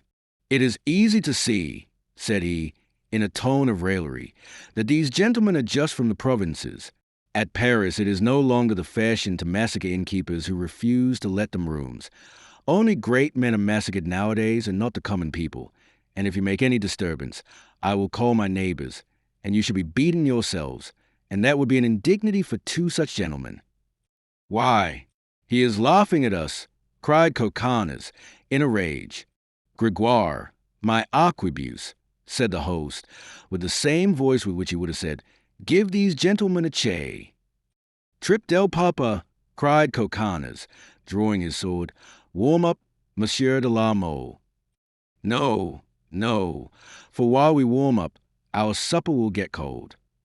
What, you think, cried Coconnas, that Monsieur de la Belle-Étoile is right, only he does not know how to treat his guests, especially when they are gentlemen. For instead of brutally saying, gentlemen, I do not want you, it would have been better if he had said, enter, gentlemen, at the same time reserving to himself the right to charge in his bill, master's room, so much, servant's room, so much. With these words, La Mole, gently pushed by the landlord, who was just on the point of taking his arquebuse, and entered with Coconnas. Well, said Coconnas, I am sorry to sheathe my sword before I have ascertained that it is as sharp as that rascal's larding needle. Patience, my dear friend, patience, said La Mole. All the inns in Paris are full of gentlemen come to attend the King of Navarre's marriage or attracted by the approaching war with Flanders. We should not find another lodging. Besides, perhaps it is a custom at Paris to receive strangers in this manner. By heaven, how patient you are, Monsieur de la Mole, muttered Coconnas, curling his red mustache with rage and hurling the lightning of his eyes on the landlord. But let the scoundrel take care, for if his cooking be bad, if his bed be hard, his wine less than 3 years in bottle, and his waiter be not as pliant as a reed. There, my dear gentleman, said the landlord, whetting his knife on a strap, you may make yourself easy. You are in the land of cocaine. Then in a low tone he added, these are some Huguenots. Traitors have grown so insolent since the marriage of their Benet with Mademoiselle Margot. Then, with a smile that would have made his guests shudder had they seen it, how strange it would be if I were just to have 2 Huguenots come to my house, when... Now, then, interrupted Coconnas, pointedly, are we going to have any supper? Yes, as soon as you please, monsieur, returned the landlord, softened, no doubt, by the last reflection. Well, then, the sooner the better, said Coconnas, and turning to La Mole. Pray, Monsieur le Comte, while they are putting our room in order, tell me, do you think Paris seems a gay city? Faith, no, said La Mole. All the faces I have seen look scared or forbidding. Perhaps the Parisians also are afraid of the storm. See how very black the sky is, and the air feels heavy. Tell me, Count, are you not bound for the Louvre? Yes, and you also, Monsieur de Coconnas. Well, let us go together. It is rather late to go out, is it not? Said La Mole. Early or late, I must go. My orders are peremptory. Come instantly to Paris, and report to the Duc de Guise without delay. At the Duc de Guise's name, the landlord drew nearer. I think the rascal is listening to us, said Coconnas, who, as a true son of Piedmont, was very truculent, and could not forgive proprietor of La Belle Etoile his rude reception of them. I am listening, gentlemen, replied he, taking off his cap, but it is to serve you. I heard the great Duke's name mentioned, and I came immediately. What can I do for you, gentlemen? Aha! That name is magical, since it renders you so polite. Tell me, Maître, what's your name? Maître Lahirier, replied the host, bowing. Well, Maître Lahirier, do you think my arm is lighter than the Duc de Guise's, who makes you so civil? No, Monsieur le Comte, but it is not so long, replied Lahirier. Besides, he added, I must tell you that the great Henry is the idol of us Parisians. Which Henry? Asked La Mole. It seems to me there is only one, replied the landlord. You are mistaken. There is another, whom I desire you do not speak ill of, and that is Henry of Navarre, and then there is Henry de Condé, who has his share of merit. I do not know them, said the landlord, but I do, and as I am on my way to the King of Navarre, I desire you not to speak slightingly of him before me. The landlord replied by merely touching his cap, and continued to lavish his assiduities on Coconnas. So Monsieur is going to see the great Duc de Guise? Monsieur is a very fortunate gentleman. He has come, no doubt, for... What? Asked Coconnas. For the festivity, replied the host, with a singular smile. You should say for the festivities, replied Coconnas. For Paris, I hear, runs riot with festivals. At least there is nothing to talk about but balls, festivals, and orgies. Does not everyone find plenty of amusement? A moderate amount, but they will have more soon, I hope. But the marriage of His Majesty the King of Navarre has brought a great many people to Paris, has it not? Said La Mole. A great many Huguenots. Yes, replied Lahirier, but suddenly changing his tone. Pardon me, gentlemen, said he, perhaps you are of that religion? Aye, cried Coconnas, I am as good a Catholic as the Pope himself. Lahirier looked at La Mole, but La Mole did not or would not comprehend him. If you do not know the King of Navarre, Maître Lahirier, said La Mole, perhaps you know the Admiral. I have heard he has some influence at court, and as I have letters for him, perhaps you will tell me where he lives, if his name does not take the skin off your lips. He did live in the Rue de Bete down here at the right, replied the landlord, with an inward satisfaction he could not conceal. He did live, exclaimed La Mole. Has he changed his residence? Yes, from this world, perhaps. What do you mean? Cried both the gentlemen together. The Admiral removed from this world. What, Monsieur de Coconnas, pursued the landlord, with a shrewd smile, are you a friend of the Duc de Guise, and do not know that? Know what? That the day before yesterday, as the Admiral was passing along the place Saint-Germain-l'Auxerrois before the house of the Canon Pierre Piles, he was fired at. And killed? Said La Mole. No, he had his arm broken and 2 fingers taken off, but it is hoped the bowls were poisoned. How? Wretch, cried La Mole. Hoped? Believed? I mean, said the landlord, winking at Coconnas. Do not take a word too seriously. It was a slip of the tongue. And Maître Lahirier, turning his back on La Mole, poked out his tongue at Coconnas in the most insulting way, accompanying this action with a meaning wink. Really, said Coconnas, joyfully. Really, said La Mole, with sorrowful stupefaction. It is just as I have the honor of telling you, gentlemen, said the landlord. In that case, said La Mole, I must go instantly to the Louvre. Shall I find the King of Navarre there? Most likely, since he lives there. And I, said Coconnas, must also go to the Louvre. Shall I find the Duc de Guise there? Most likely, for only a moment ago I saw him pass with 200 gentlemen. Come, then, Monsieur de Coconnas, said La Mole. I will follow you, sir, replied Coconnas. But your supper, gentlemen, cried Lahirier. Ow, said La Mole, I shall most likely sup with the King of Navarre. And I, said Coconnas, with the Duc de Guise. And I, said the landlord, after having watched the two gentlemen on their way to the Louvre, I will go and burnish my cellet, put a match to my arquebuse, and sharpen my partisan, for no one knows what may happen. Chapter 5. Of the Louvre in particular, and of virtue in general. The two young men, directed by the first person they met, went down the Rue d'Evrin, the Rue Saint-Germain-l'Auxerrois, and soon found themselves before the Louvre, the towers of which were beginning to be lost in the early shades of a gloaming. What is the matter with you? Asked Coconnas of La Mole, who, as they came in sight of the old chateau, stopped and gazed, not without awe, on the drawbridges, the narrow windows, and the pointed belfries, which suddenly rose before his vision. I scarcely know, said La Mole. My heart beats strangely. I am not timid, but somehow this old palace seems so gloomy and terrible. Well, as for me, I don't know any reason for it, replied Coconnas, but I feel in excellent spirits.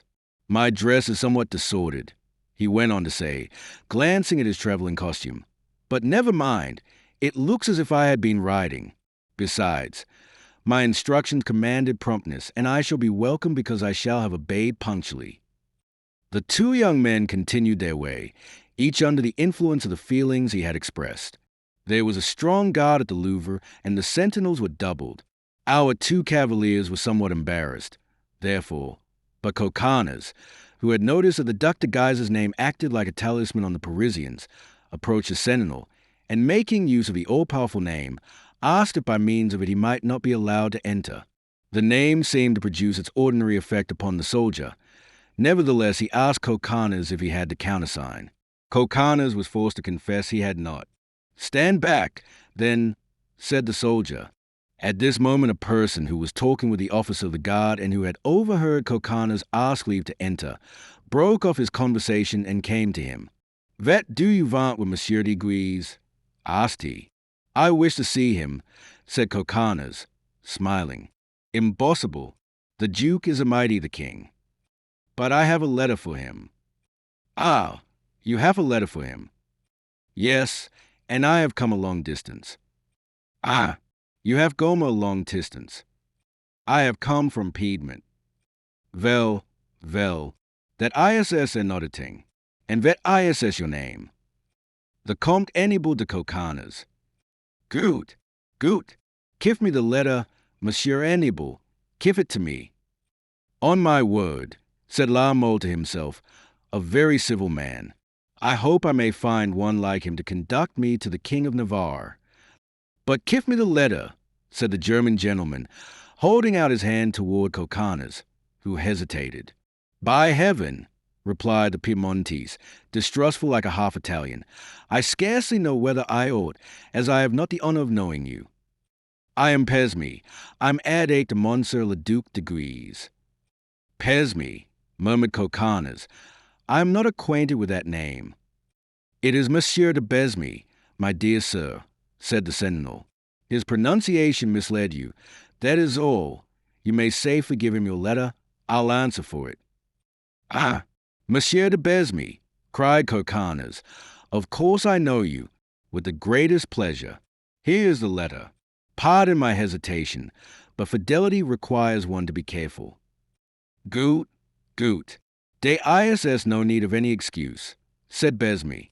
Perhaps, sir, said La Mole, you will be so kind as to the same for my letter that you have done for my friend.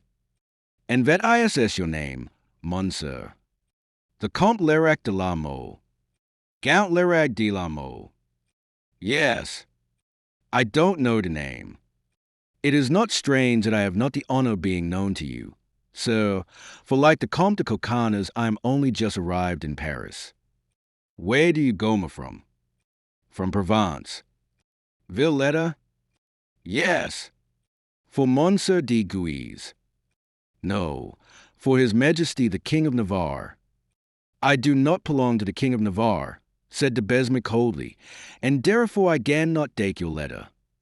And turning on his heel, he entered the Louvre, bidding Coconnas follow him. La Mole was left alone. At this moment, a troop of cavaliers, about 100 in number, came out from the Louvre by a gate alongside that of which Besme and Coconnas had entered. "Ahow!" said the sentinel to his comrade. "They are Dumas and his Huguenots. See how joyous they all are.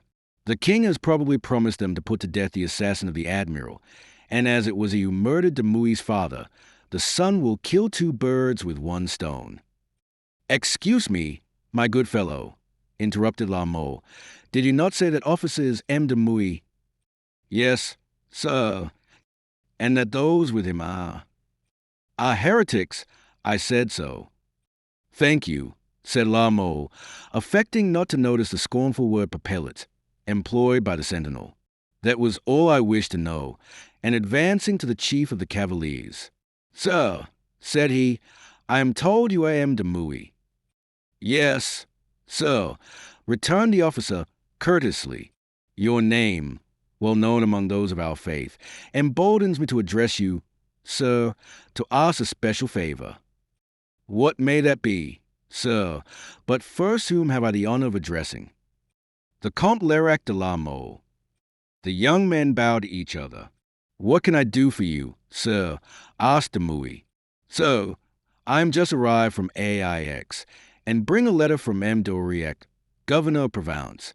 This letter is directed to the King of Navarre and contains important and pressing news. How can I give it to him? How can I enter the Louvre?" "Nothing is easier than to enter the Louvre, sir," replied Dumas, "but I fear the King of Navarre will be too busy to see you at this hour. However, if you please, I will take you to his apartments, and then you must manage for yourself."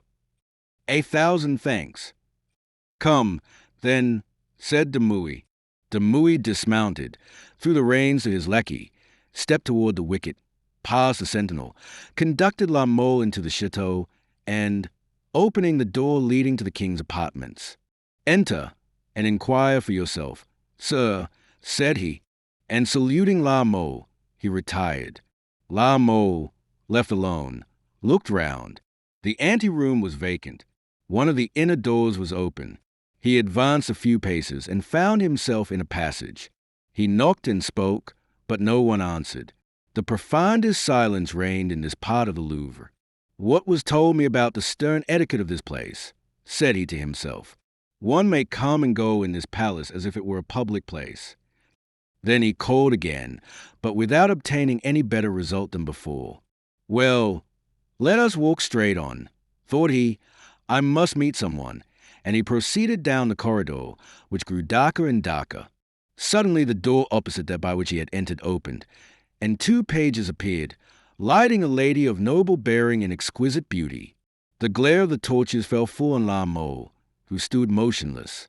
The lady stopped also. "What do you want, sir?"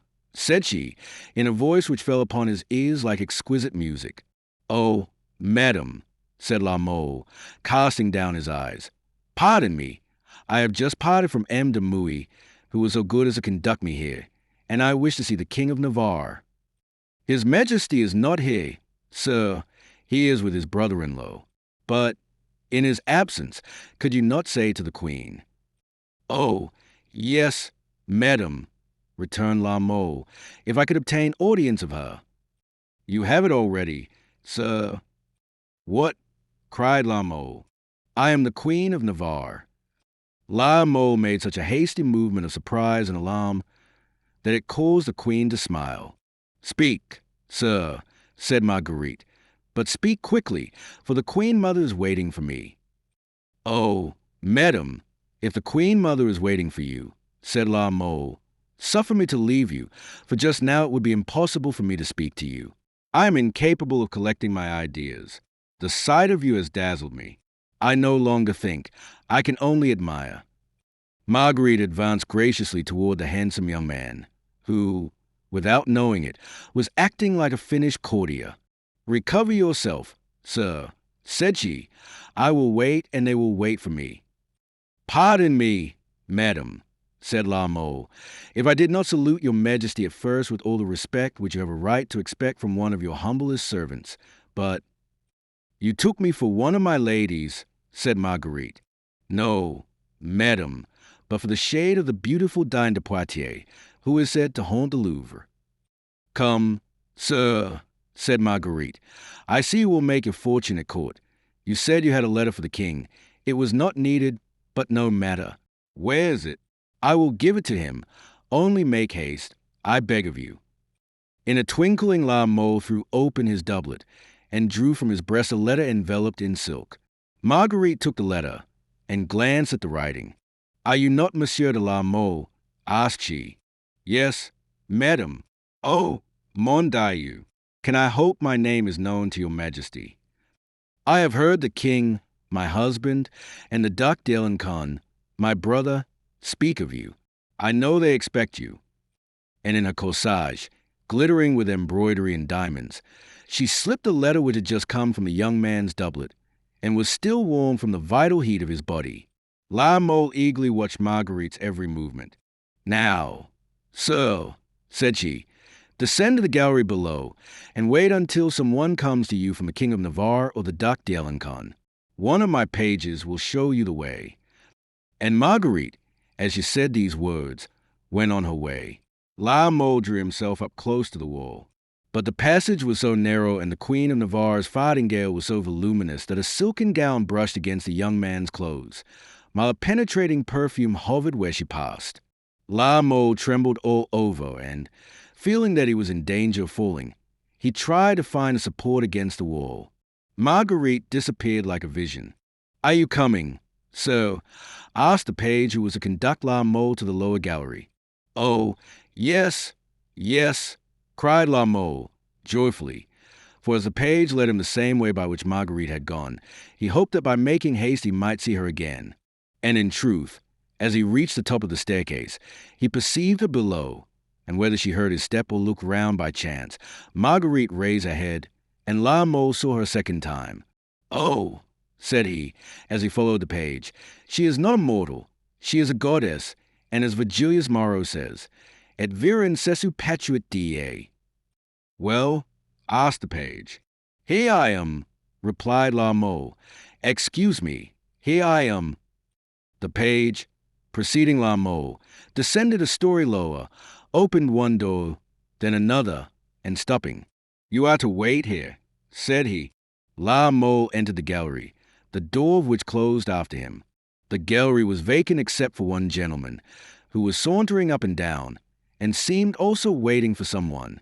The evening was by this time beginning to scatter monstrous shadows from the depths of the vaulted ceiling, and though the two gentlemen were not 20 paces apart, it was impossible for either to recognize the other's face. La Mole drew nearer. By heaven, muttered he as soon as he was within a few feet of the other, here is Monsieur le Comte de Coconnas again.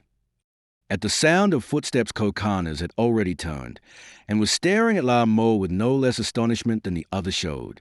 By heaven, cried he, the devil take me, but here is Monsieur de la Mole. What am I doing? Swearing in the king's palace? Well, never mind. It seems the king swears in a different way from mine, and even in churches. Here we are at last. Then, in the Louvre. Yes, I suppose Monsieur de Besme introduced you. Oh, he is a charming German. Who brought you in? M. de Mouy. I told you the Huguenots had some interest at court. Have you seen Monsieur de Guise? No, not yet. Have you obtained your audience with the King of Navarre? No, but I soon shall. I was brought here and told to wait. Ah, you will see there is some great supper underway, and we shall be placed side by side. What a strange chance. 4 2-hours fortune has joined us. But what is the matter? You seem ill at ease. Aye, exclaimed La Mole, shivering, for in truth he was still dazzled by the vision which had been vouchsafed him. Oh, no, but the place in which we are brings into my mind a throng of reflections. Philosophical ones, I suppose, just the same as it is with me. When you came in, I was just going over in my mind all my tutor's recommendations. Monsieur le Comte, are you acquainted with Plutarch? Certainly I am, exclaimed La Mole, smiling. He is one of my favorite authors. Very well, Coconnas went on gravely. This great man does not seem to me so far wrong when he compares the gifts of nature to brilliant but ephemeral flowers. My regards virtue as a balsamic plant of imperishable perfume and sovereign efficacy for the healing of wounds. Do you know Greek, Monsieur de Coconnas? Said La Mole, gazing keenly at his companion. No, I do not, but my tutor did, and he strongly advised me when I should be at court to talk about virtue. That looks well, he said, so I assure you I am well fortified with it. By the way, are you hungry? No, and yet you seemed anxious to taste the broiled fowl of La Belle Etoile. As for me, I am dying of starvation. Well, Monsieur de Coconnas, here's a fine chance for you to make use of your arguments on virtue and to put your admiration for Plutarch to the proof. For that great writer says somewhere, it is good to accustom the soul to pain and the stomach to hunger. Prepon esti ten men pius vicino June, ton de gastro semoaskine. Ah, indeed. So you know Greek, exclaimed Coconnas in surprise. Faith, yes, replied La Mole, my tutor taught me. By heaven, Count, your fortune is made if that is so. You will compose poetry with Charles IX, and you will talk Greek with Queen Marguerite. Not to reckon that I can still talk Gascon with the King of Navarre, added La Mole, laughing.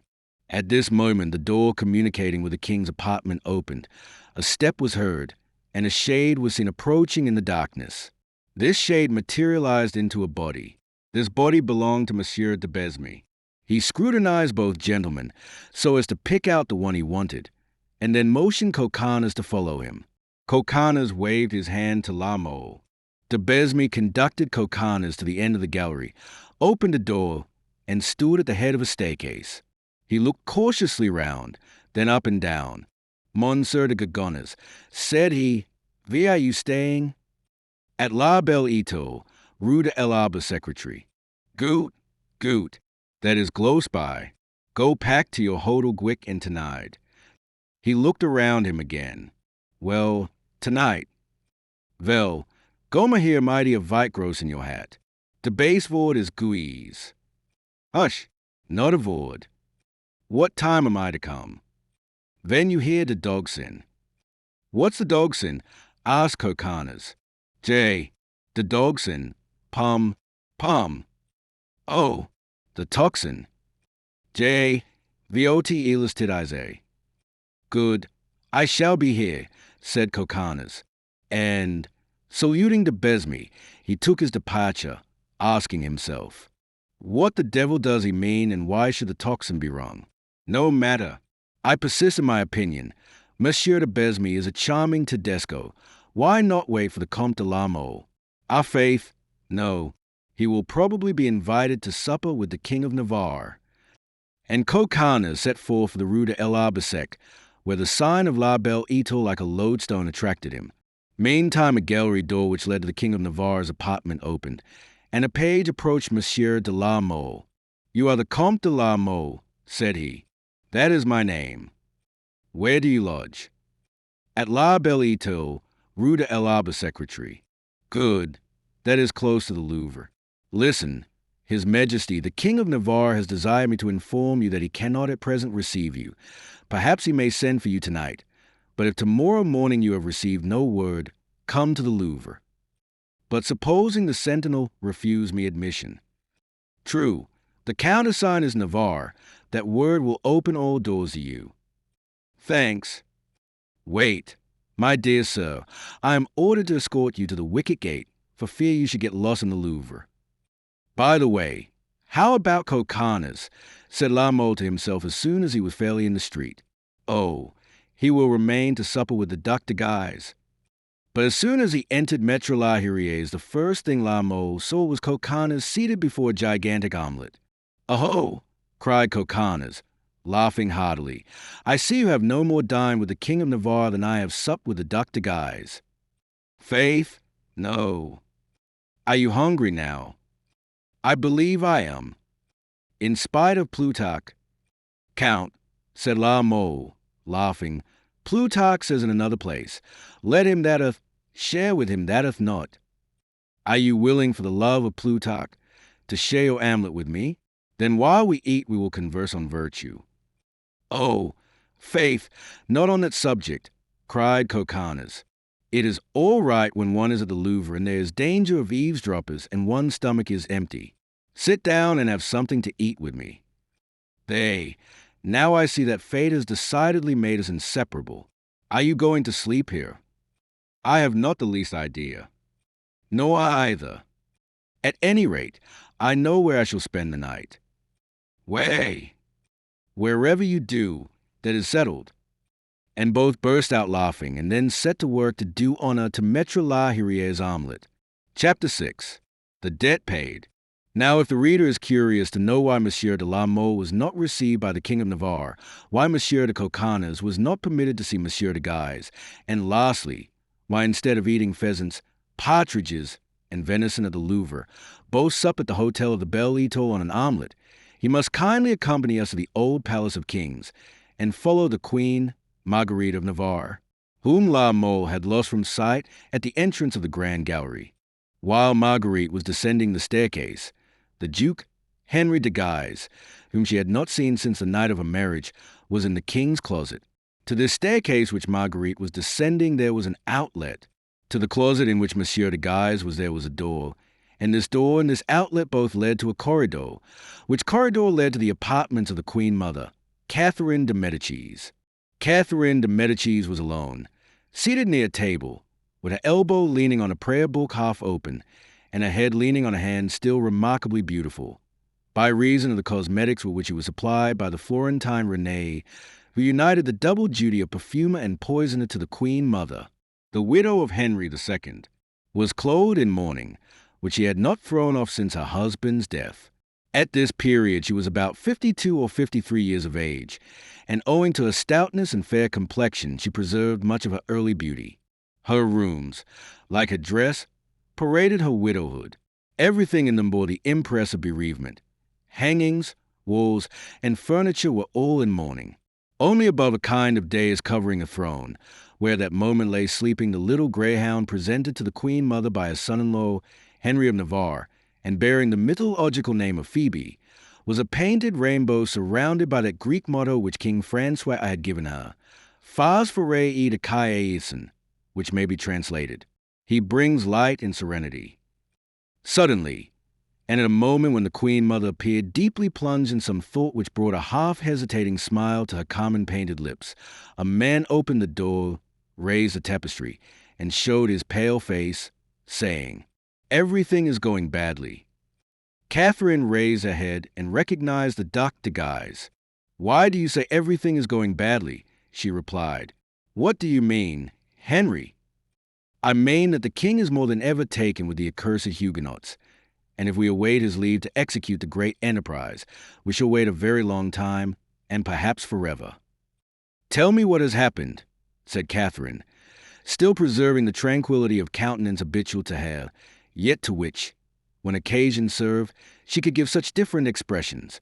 "Why, just now, for the 20th time, I asked His Majesty whether he would still permit all those bravadoes which the gentlemen of the Reformed religion indulge in, since their admiral was wounded." "And what did my son reply?" asked Catherine. "He replied, 'Monsieur le Duc, you must necessarily be suspected by the people as the author of the attempted assassination of my second father, the admiral.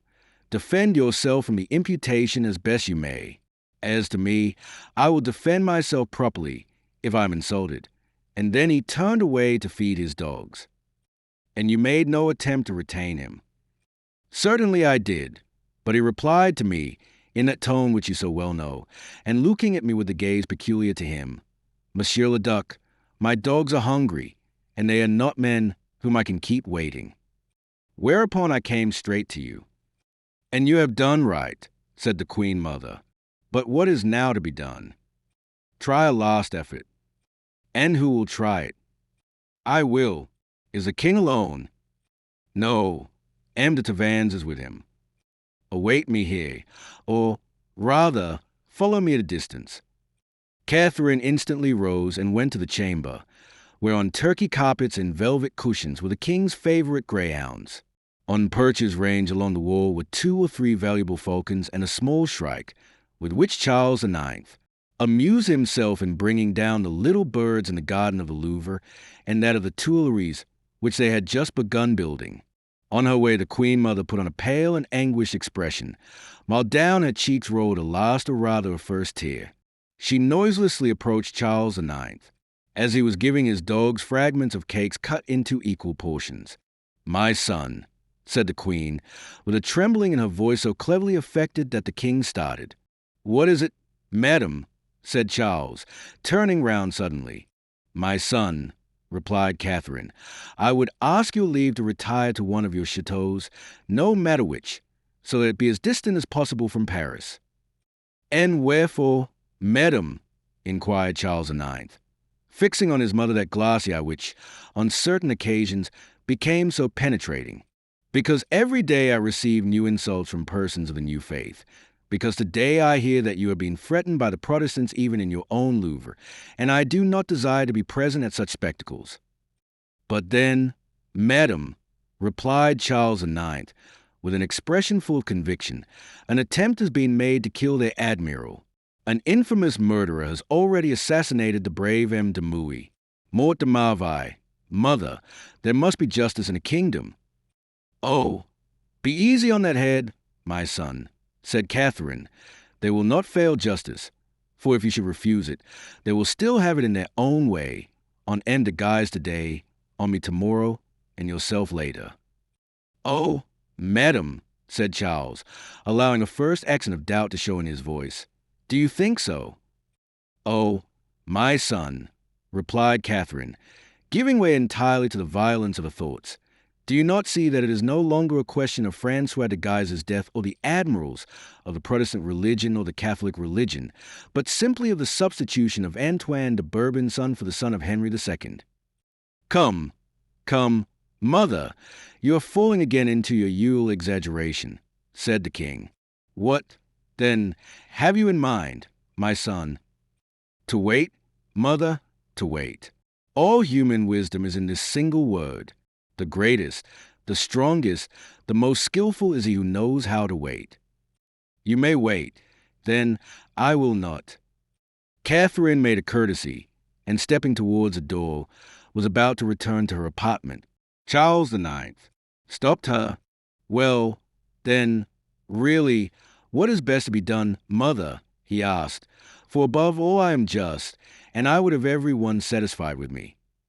Catherine turned toward him. "Come, Count," she said to de Vannes, who was caressing the king's shrike, "tell the king your opinion as to what should be done." "Will your majesty permit me?" inquired the count. "Speak, de Vannes, speak.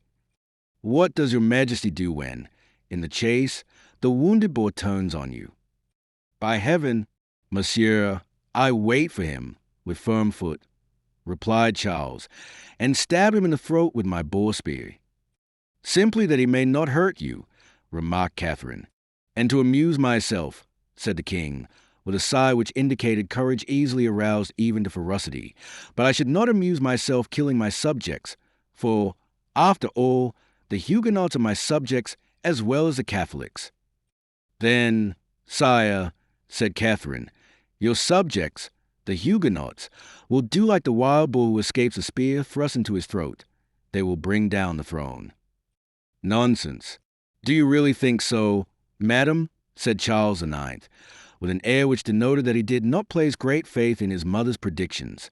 "But have you not seen M. de Mouy and his party today?" "Yes, I have seen them, for I have just left them. But what does he ask for that is not just? He has requested that his father's murderer and the admiral's assassin be put to death. Did we not punish M. de Montgomery for the death of my father and your husband, although that death was a simple accident?" "Very well, sire," said Catherine, piqued. "Let us say no more. Your majesty is under protection of that God who gives you strength, wisdom, and confidence. But I, a poor woman whom God abandons, no doubt on account of my sins, fear and yield." And having said this, Catherine again caught sight and left the room, making a sign to the Duc de Guise, who had at that moment entered, to remain in her place and try a last effort. Charles IX followed his mother with his eye, but this time did not recall her. He then began to caress his dogs, whistling a hunting air. He suddenly paused. "My mother," said he, "is a royal spirit, and has scruples. Really. Now, it is a cool proposal to kill off some dozens of Huguenots because they come to demand justice. Is it not their right?" "Some dozens," murmured the Duc de Guise. "Ah, are you here, sir?" said the king, pretending to see him for the first time. "Yes, some dozens. A tolerable waste of life. Ah, if anyone came to me and said, 'Sire, you shall be rid of all your enemies at once, and tomorrow there shall not remain one to reproach you with the death of the others,' why, then I do not say, 'Well, sire.'" "Tavannes," said the king, "you will tie a Margot, put her back on her perch. It is no reason, because she bears the name of my sister, the Queen of Navarre, that every one should caress her." Tavannes put the hawk on her perch, and amused himself by curling and uncurling a greyhound's ears. "But, sire, if anyone should say to your majesty, 'Sire, your majesty shall be delivered from all your enemies tomorrow,' and by the intercession of what saint would this miracle be wrought?" "Sire, today is the 24th of August, and therefore it will be by the interposition of Saint Bartholomew." "A worthy saint," replied the king, "who allowed himself to be skinned alive. So much the better. The more he suffered, the more he ought to have felt a desire for vengeance on his executioners." "And will you, my cousin," said the king, "will you, with your pretty little gold-hilt sword, slay 10,000 Huguenots between now and tomorrow?" "Ha!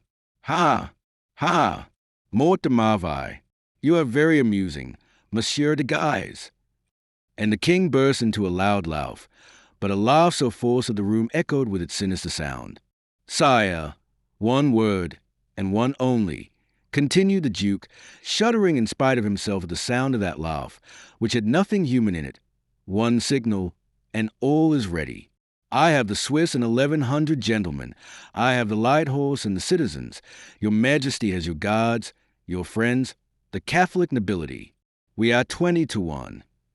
Well, then, cousin, since you are so strong, why the devil do you come to fill my ears with all this? Act without me. Act." And the king turned again to his dogs. Then the portiere was raised, and Catherine reappeared. "All goes well," she said to the duke. "Urge him, and he will yield." And the portiere fell on Catherine, without Charles IX, seeing, or at least appearing to see her. "But yet," continued de Guise, "I must know if, in acting as I desire, I shall act agreeably to your majesty's views." "Really, cousin Henry, you put the knife to my throat, but I shall live. By heaven, am I not the king?" "No, not yet, sire, but, if you will, you shall be so tomorrow." "Ah, what?" continued Charles. "You would kill the King of Navarre, the Prince de Condé, in my Louvre. Ah." Then he added, in a voice scarcely audible, "Without the walls, I do not say."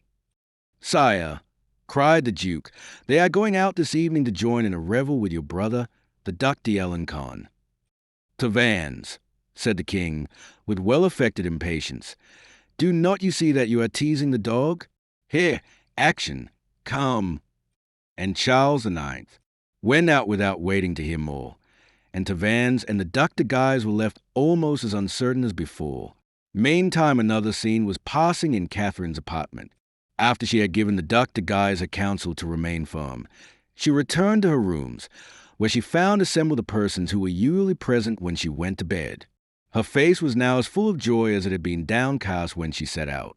With her most agreeable manner, she dismissed her women one by one and her courtiers, and there remained only Madame Marguerite, who, seated on a coffin near the open window, was looking at the sky, absorbed in thought. 2 or 3 times, when she thus found herself alone with her daughter, the Queen Mother opened her mouth to speak, but each time a gloomy thought withheld the words ready to escape her lips. Suddenly the portiere was raised, and Henry of Navarre appeared. The little greyhound, which was asleep on the throne, leaped up and bounded towards him. "You hear, my son," said Catherine, starting. "Do you sup in the Louvre tonight?" No, madam, replied Henry. We are going into the city tonight with Messrs. d'Alencon and de Condé. I almost expected to find them here paying their court to you. Catherine smiled. Go, gentlemen, go. Men are so fortunate in being able to go about as they please. Are they not, my daughter? Yes, replied Marguerite. Liberty is so glorious, so sweet a thing. Does it imply that I restrict yours, madam? Inquired Henry, bowing to his wife. No, sire, I do not complain for myself, but for women in general. Are you going to see the admiral, my son? Asked Catherine. Yes, possibly. Go. That will set a good example, and tomorrow you will give me news of him. Then, madam, I will go, since you approve of this step. Oh, said Catherine, my approval is nothing, but who goes there? Send him away, send him away. Henry started to go to the door to carry out Catherine's order, but at the same instant the portiere was raised and Madame de Sauve showed her blonde head. Madam, said she, it is Renee, the perfumer, whom your majesty sent for. Catherine cast a glance as quick as lightning at Henry of Navarre. The young prince turned slightly red and then fearfully pale. Indeed, the name of his mother's assassin had been spoken. He felt that his face betrayed his emotion, and he went and leaned against the bar of the window. The little greyhound growled. At the same moment 2 persons entered, the one announced, and the other having no need to be so. The first was Renee, the perfumer, who approached Catherine with all the servile obsequiousness of Florentine servants. He held in his hand a box, which he opened, and all the compartments were seen filled with powders and flasks. The second was Madame de Lorraine, Marguerite's eldest sister.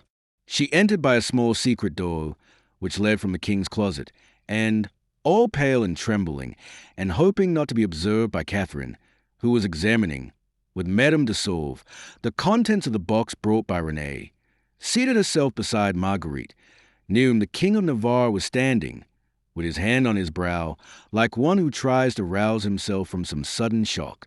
At this instant Catherine turned round. Daughter, she said to Marguerite, you may retire to your room. My son, you may go and amuse yourself in the city. Marguerite rose, and Henry turned half round. Madame de Lorraine seized Marguerite's hand.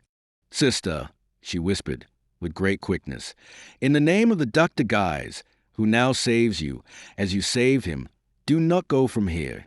Do not go to your apartments. Hey, what say you, Claude? Inquired Catherine, turning round. Nothing, mother. You were whispering to Marguerite. Simply to wish a good night, and convey a greeting to her from a Duchesse de Nevers. And where's that fair duchess? At her brother-in-law's, M. de Guise's. Catherine looked suspiciously at the women and frowning. Come here, Claude, said the Queen Mother. Claude obeyed, and the Queen seized her hand. What did you say to her, indiscreet girl that you are? She murmured, squeezing her daughter's wrist until she nearly shrieked with pain. Madam, said Henry to his wife, having lost nothing of the movements of the Queen, Claude, or Marguerite. Madam, will you allow me the honor of kissing your hand? Marguerite extended her trembling hand. What did she say to you? Whispered Henry, as he stooped to imprint a kiss on her hand. Not to go out. In the name of heaven, do not you go out either. This was like a flash, but by its light, swift as it was, Henry at once detected a complete plot. This is not all, added Marguerite. Here is a letter which a country gentleman brought. Monsieur de la Mole. Yes. Thank you, he said, taking the letter and putting it under his doublet, and, passing in front of his bewildered wife, he placed his hand on the shoulder of the Florentine. Well, Maître René, he said, and how go commercial affairs? Pretty well, Monseigneur, pretty well, replied the poisoner, with his perfidious smile.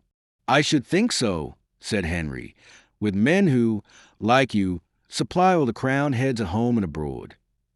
Except the King of Navarre, replied the Florentine, impudently. Venter Saint Grace, Maître René, replied the king. You are right, and yet my poor mother, who also bought of you, recommended you to me with a dying breath.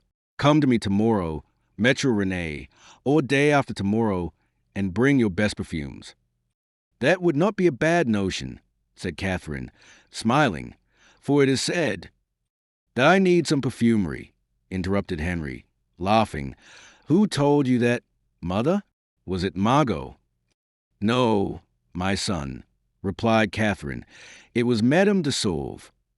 At this moment, the Duchesse de Lorraine, who in spite of all her efforts could no longer contain herself, burst into loud sobs. Henry did not even turn toward her. Sister, what is the matter? Cried Marguerite, darting toward Claude. Nothing, said Catherine, passing between the two young women. Nothing. She has those nervous attacks for which Mazille prescribes aromatic preparations. And again, and with still more force than before, she pressed her eldest daughter's arm. Then, turning toward the youngest, Margot, she said, did you not hear me request you to retire to your room? If that is not sufficient, I command you. Excuse me, madam, replied Marguerite, trembling and pale. I wish your majesty good night. I hope your wishes may be heard. Good night, good night. Marguerite withdrew, staggering, and in vain seeking to meet her husband's eyes, but he did not even turn toward her. There was a moment's silence, during which Catherine remained with her eyes fastened on the Duchess of Lorraine, who, without speaking, looked at her mother with clasped hands. Henry's back was still turned, but he was watching the scene in a mirror, while seeming to curl his mustache with the pomade which Renee had just given to him. And you, Henry, said Catherine, are you still intending to go out? Yes, that's true, exclaimed the king. Faith, I was forgetting that the Duc d'Alencon and the Prince de Condé are waiting for me. These are admirable perfumes. They quite overpower one and destroy one's memory. Good evening, madam. Good evening. Tomorrow you will perhaps bring me tidings of the admiral. Without fail. Well, Phoebe, what is it? Phoebe, said the Queen Mother, impatiently. Call her madam, said the Benet, for she will not allow me to go out. The Queen Mother rose, took the little greyhound by the collar, and held her while Henry left the apartment, with his features as calm and smiling as if he did not feel in his heart that his life was in imminent peril. Behind him the little dog, set free by Catherine de Medicis, rushed to try and overtake him. But the door was closed, and Phoebe could only put her long nose under the tapestry and give a long and mournful howl. Now, Charlotte, said Catherine to Madame de Sauve, go and find Messrs. de Guise and Tavannes, who are in my oratory, and return with them. Then remain with the Duchess of Lorraine, who has the vapors. Chapter 7. The night of the 24th of August, 1572. When La Mole and Coconnas had finished their supper, and it was meagre enough, for the fowls of La Belle Etoile had their pin feathers singed only on the sign, Coconnas whirled his chair round on one leg, stretched out his feet, leaned one elbow on the table, and drinking a last glass of wine, said, Do you mean to go to bed instantly, Monsieur de La Mole? Ma voix, I am very much inclined, for it is possible that I may be called up in the night. And I, too, said Coconnas, but it appears to me that, under the circumstances, instead of going to bed and making those wait who are to come to us, we should do better to call for cards and play a game. They would then find us quite ready. I would willingly accept your proposal, sir, but I have very little money for play. I have scarce 100 gold crowns in my valise, for my whole treasure. I rely on that with which to make my fortune. 100 gold crowns, cried Coconnas, and you complain? By heaven, I have but 6.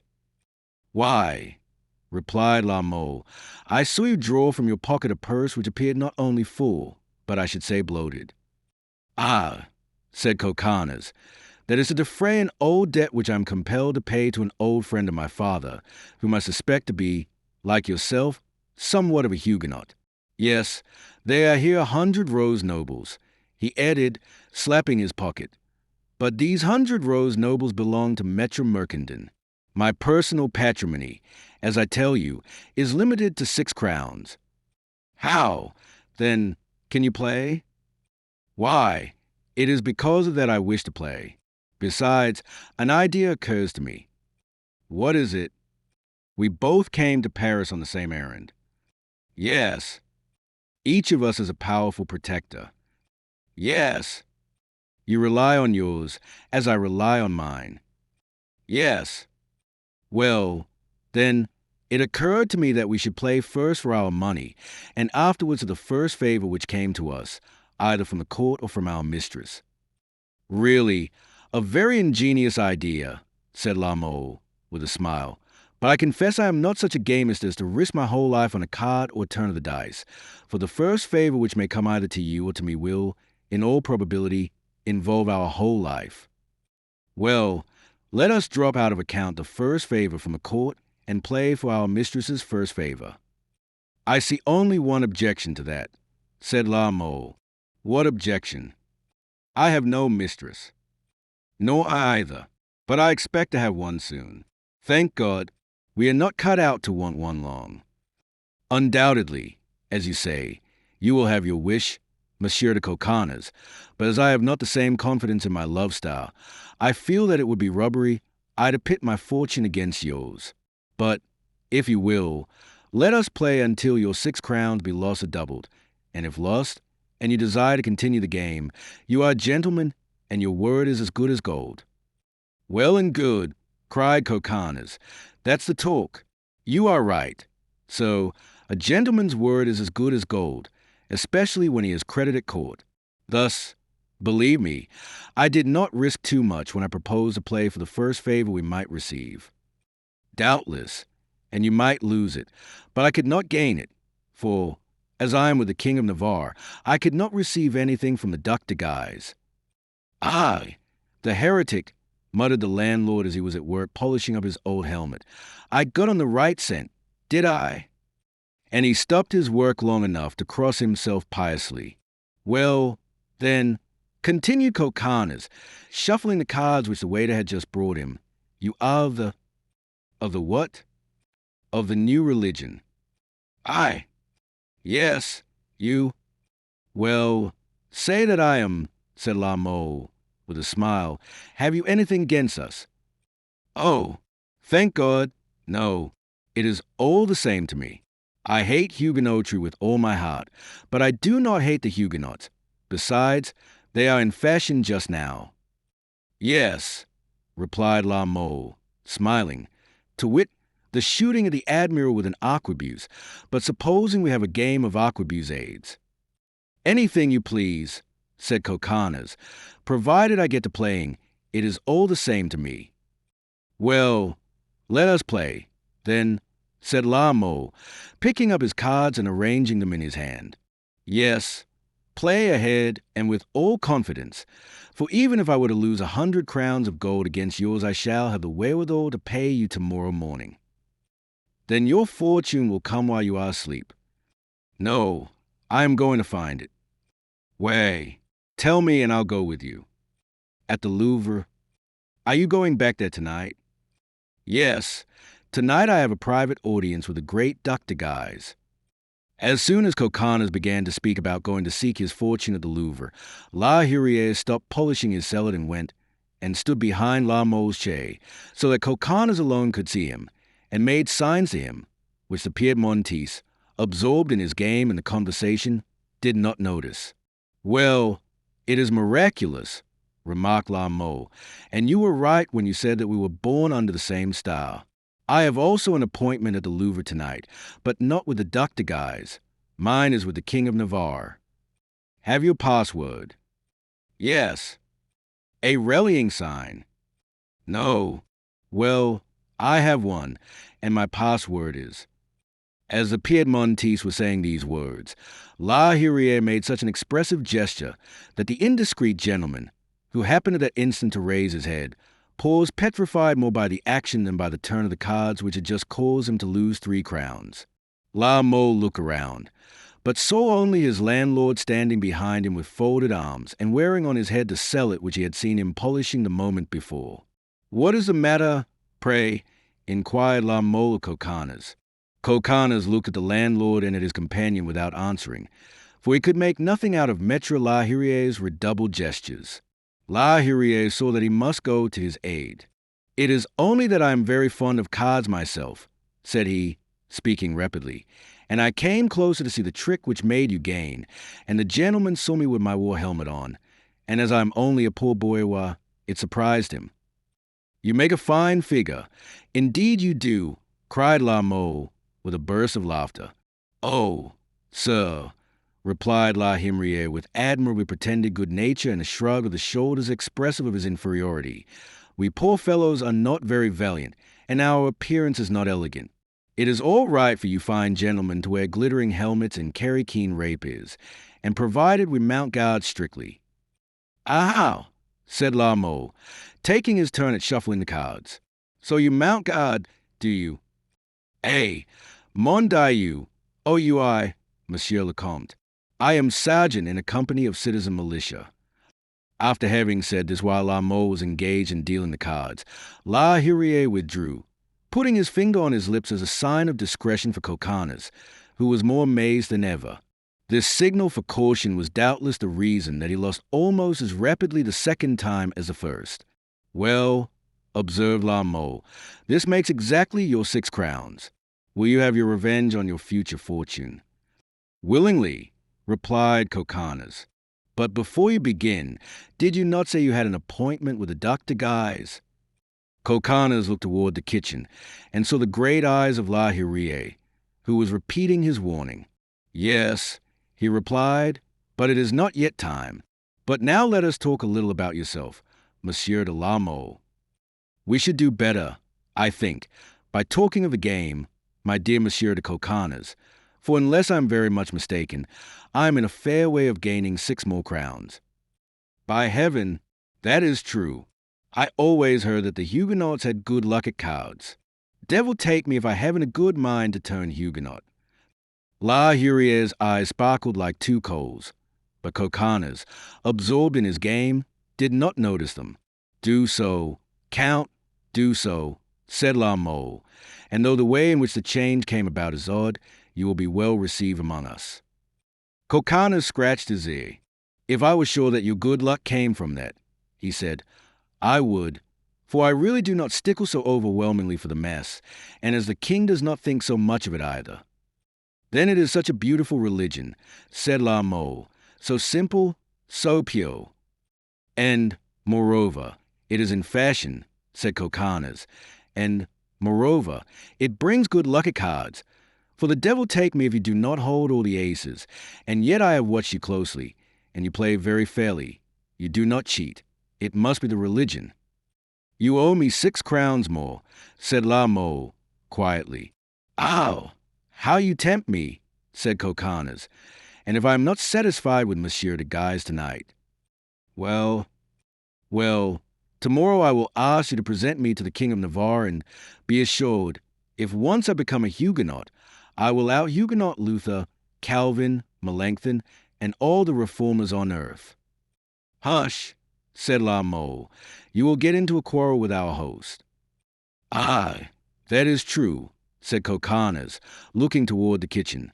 "But, no, he is not listening. He is too much occupied at this moment." "What is he doing, pray?" inquired La Mole, who could not see him from where he was. "He is talking with, devil take me. It is he." "Who?" "Why, that night bird with whom he was discoursing when we arrived. The man in the yellow doublet and drab-colored cloak. By heaven, how earnestly he talks. Say, Maître Lahirier, are you engaged in politics?" But this time Maître Lahirier's answer was a gesture so energetic and imperious that in spite of his love for the picture card, Coconnas got up and went to him. "What is the matter with you?" asked La Mole. "You wish wine, sir," said Lahirier, seizing Coconnas' hand eagerly. "You shall have it. Grégoire, wine for these gentlemen." Then he whispered in his ear, "Silence, if you value your life. Silence, and get rid of your companion." La Himrier was so pale, the cellar man so lugubrious, that Coconnas felt a shiver run over him, and turning to La Mole said, "My dear sir, I must beg you to excuse me. I have lost 50 crowns in the turn of a hand. I am in bad luck tonight, and I fear I may get into difficulties." "Well, sir, as you please," replied La Mole. "Besides, I shall not be sorry to lie down for a time. Maître Lahirier." "Monsieur le Comte, if any one comes for me from the King of Navarre, wake me. I shall be dressed and consequently ready."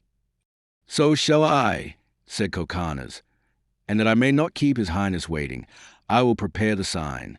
Maître Lahirier, some white paper and scissors." "Grégoire," cried Lahirier, "white paper to write a letter on and scissors to cut the envelope with." "Ow!" said a Piedmontese to himself. "Something extraordinary is going on here." "Good night, Monsieur de Coconnas," said La Mole. "And you, landlord, be so good as to light me to my room. Good luck, my friend." And La Mole disappeared up the winding staircase, followed by Lahirier. Then the mysterious man, taking Coconnas by the arm, said to him, speaking very rapidly, "So, you have very nearly betrayed a secret on which depends the fate of a kingdom. God saw fit to have you close your mouth in time. One word more, and I should have brought you down with my arquebuse. Now we are alone. Fortunately, listen. But who are you that you address me with this tone of authority? Did you ever hear talk of the Sire de Mareville, the assassin of the Admiral, and of Captain de Mouy?" "Yes." "Well, I'm the Sire de Mareville." "Aho!" said Coconnas. "Now listen to me." "By heaven, I assure you I will listen." "Hush!" said Mareville, putting his finger on his mouth. Coconnas listened. At that moment he heard the landlord close the door of a chamber, then the door of a corridor, and bolt it. Then he rushed down the stairs to join the two speakers. He offered a chair to Coconnas, a chair to Mareville, and took one for himself. "All is safe now, Monsieur de Mareville," said he. "You may speak." It was striking 11 o'clock at Saint-Germain-l'Auxerrois. Mareville counted each of the hammer strokes as they sounded clear and melancholy through the night, and when the last echo had died away in space, he turned to Coconnas, who was greatly mystified at seeing the precautions taken by the two men. "So," he asked, "are you a good Catholic?" "Why, I think I am," replied Coconnas. "So," continued Mareville, "are you devoted to the king?" "Heart and soul. I even feel that you insult me, sir, in asking such a question. We will not quarrel over that, only you are going to follow us." "Whither?" "That is of little consequence. Put yourself in our hands. Your fortune, and perhaps your life, is at stake.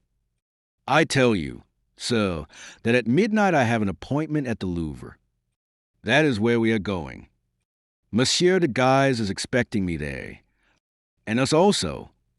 But I have a private password," continued Coconnas, somewhat mortified at sharing with the Sire de Mareville and Maître Lahirier the honor of his audience. "So have we. But I have a sign of recognition." Mareville smiled. Then he drew from beneath his doublet a handful of crosses in white stuff, gave one to Lahirier, one to Coconnas, and took another for himself. Lahirier fastened his to his helmet. Mareville attached his to the side of his hat. "Ah," said Coconnas, amazed, "the appointment and the rallying password were for everyone." "Yes, sir, that is to say, for all good Catholics." "Then there is a festival at the Louvre, some royal banquet, is there not?" said Coconnas. "And it is desired to exclude those hounds of Huguenots. Good, capital, excellent. They have been showing off too long." "Yes, there is to be a festival at the Louvre, a royal banquet, and the Huguenots are invited, and moreover, there will be the heroes of the festival, and will pay for the banquet, and if you will be one of us, we will begin by going to invite their principal champion, their Gideon, as they call him." "The Admiral?" cried Coconnas. "Yes, the old Gaspard, whom I missed, like a fool, though I aimed at him with the king's arquebuse. And this, my gentlemen, is why I was polishing my sallet, sharpening my sword, and putting an edge on my knives. said Lahirier, in a harsh voice consonant with war. At these words, Coconnas shuddered and turned very pale, for he began to understand. What, really, he exclaimed, this festival, this banquet is you are going. You have been a long time guessing, sir, said Marrevel, and it is easy to see that you are not so weary of these insolent heretics as we are. And you take on yourself, he said, to go to the admirals and to... Marrevel smiled, and drawing Coconnas to the window, he said, look there, do you see, in the small square at the end of the street, behind the church, a troop drawn up noiselessly in the shadow? Yes. The men forming that troop have, like Maître Lahirier and myself and yourself, a cross in their hats. Well, these men are a company of Swiss from the smaller cantons, commanded by Coconnas. You know the men from the smaller cantons are the king's cronies. Aho, said Coconnas. Now look at that troop of horse passing along the quay. Do you recognize their leader? How can I recognize him? Asked Coconnas, with a shudder. I reached Paris only this evening. Well, then, he is the one with whom you have a rendezvous at the Louvre at midnight. See, he is going to wait for you. The Duc de Guise himself, his escorts are Marcel, the ex-provost of the tradesmen, and Jean Chiron, the present provost. These two are going to summon their companies. And here, down this street comes the captain of the quarter. See what he will do. He knocks at each door, but what is there on the doors at which he knocks? A white cross. Young man, such as that which we have in our hats. In days gone by they let God bear the burden of distinguishing his own. Now we have grown more civilized and we save him the bother.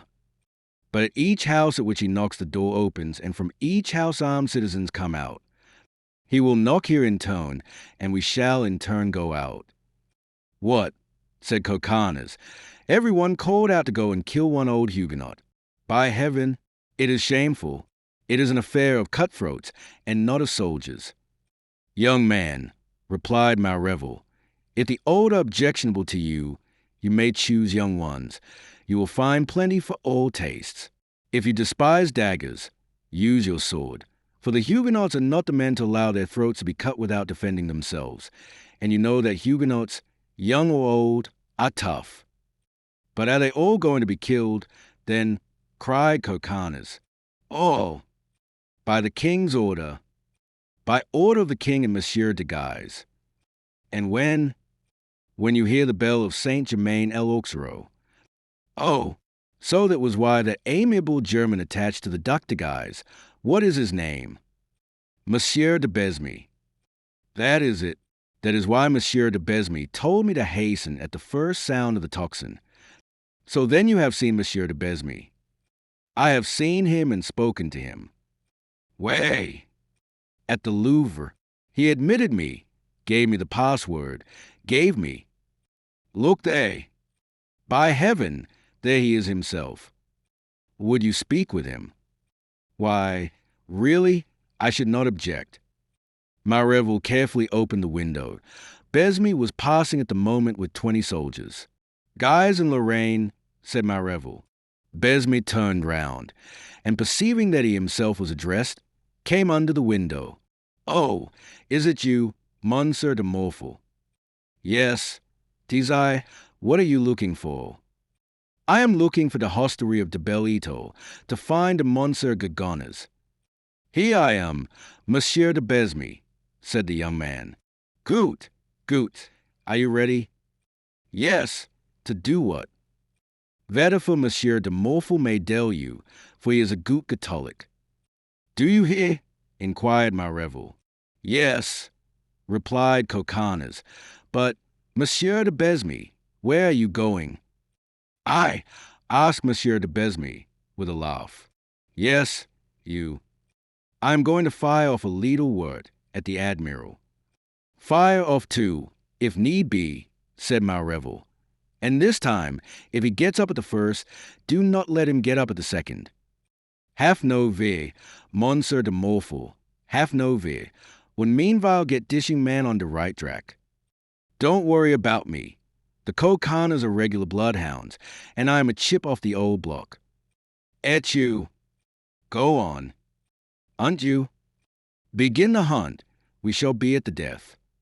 De Besme went on, and Marrevel closed the window. Did you hear, young man? Said Marrevel. If you have any private enemy, even if he is not altogether a Huguenot, you can put him on your list, and he will pass with the others. Coconnas, more bewildered than ever with what he saw and heard, looked first at his landlord, who was assuming formidable attitudes, and then at Marrevel, who quietly drew a paper from his pocket. Here's my list, said he. 300. Let each good Catholic do this night 1/10 part of the business I shall do, and tomorrow there will not remain one single heretic in the kingdom. Hush, said La Hire. What is it? Inquired Coconnas and Marrevel together. They heard the first pulsation from the bell in Saint-Germain-l'Auxerrois. The signal, exclaimed Marrevel. The time is set forward. I was told it was appointed at midnight, so much the better. When it concerns the interests of God and the king, it is better for clocks to be fast than slow. In reality, they heard the church bell mournfully tolling. Then a shot was fired, and almost instantly the light of several torches blazed up like flashes of lightning in the Rue de l'Arbre Sec. Coconnas passed his hand over his brow, which was damp with perspiration. It has begun, cried Marrevel. Now to work, away. One moment, said the landlord. Before we begin, let us protect the camp, as we say in the army. I do not wish to have my wife and children's throats cut while I am out. There is a Huguenot here. Monsieur de la Mole, said Coconnas, starting. Yes, the heretic has thrown himself into the wolf's throat. What? Said Coconnas. Would you attack your guest? I gave an extra edge to my rapier for his special benefit. Oh, said the Piedmontese, frowning. I never yet killed anything but my rabbits, ducks, and chickens, replied the worthy innkeeper, and I do not know very well how to go to work to kill a man. Well, I will practice on him, and if I am clumsy, no one will be there to laugh at me. By heaven, it is hard, said Coconnas. Monsieur de la Mole is my companion. Monsieur de la Mole has supped with me. Monsieur de la Mole has played with me. Yes, but Monsieur de la Mole is a heretic, said Marrevel. Monsieur de la Mole is doomed, and if we do not kill him, others will. Not to say, added the host, that he has won 50 crowns from you. True, said Coconnas, but fairly, I am sure. Fairly or not, you must pay them, while, if I kill him, you are quits. Come, cried Marrevel. Make haste, gentlemen, an arquebuse shot, a rapier thrust, a blow with a mallet, a stroke with any weapon you please, but get done with it if you wish to reach the admirals in time to help Monsieur de Guise as we promised. Coconnas sighed. I'll make haste, cried La Hire. Wait for me. By heaven, cried Coconnas, he will put the poor fellow to great pain, and, perhaps, rub him. I must be present to finish him, if requisite, and to prevent anyone from touching his money. And impelled by this happy thought, Coconnas followed La Hire upstairs, and soon overtook him, for according as the landlord went up, doubtless as the effect of reflection, he slackened his pace. As he reached the door, Coconnas still following, many gunshots were discharged in the street. Instantly La Mole was heard to leap out of bed, and the flooring creaked under his feet. Diable, muttered La Hire, somewhat disconcerted, that has awakened him, I think. It looks like it, observed Coconnas, and he will defend himself. He is capable of it. Suppose, now, Maître La Hire, he were to kill you, that would be droll. Responded the landlord, but knowing himself to be armed with a good arquebuse, he took courage and dashed the door in with a vigorous kick. La Mole, without his hat, but dressed, was entrenched behind his bed, his sword between his teeth, and his pistols in his hands. Aho! Said Coconnas, his nostrils expanding as if he had been a wild beast smelling blood. This grows interesting. Maître La Hire, forward. Ah, you would assassinate me, "It seems," cried La Mole with glaring eyes. "And it is you, wretch!"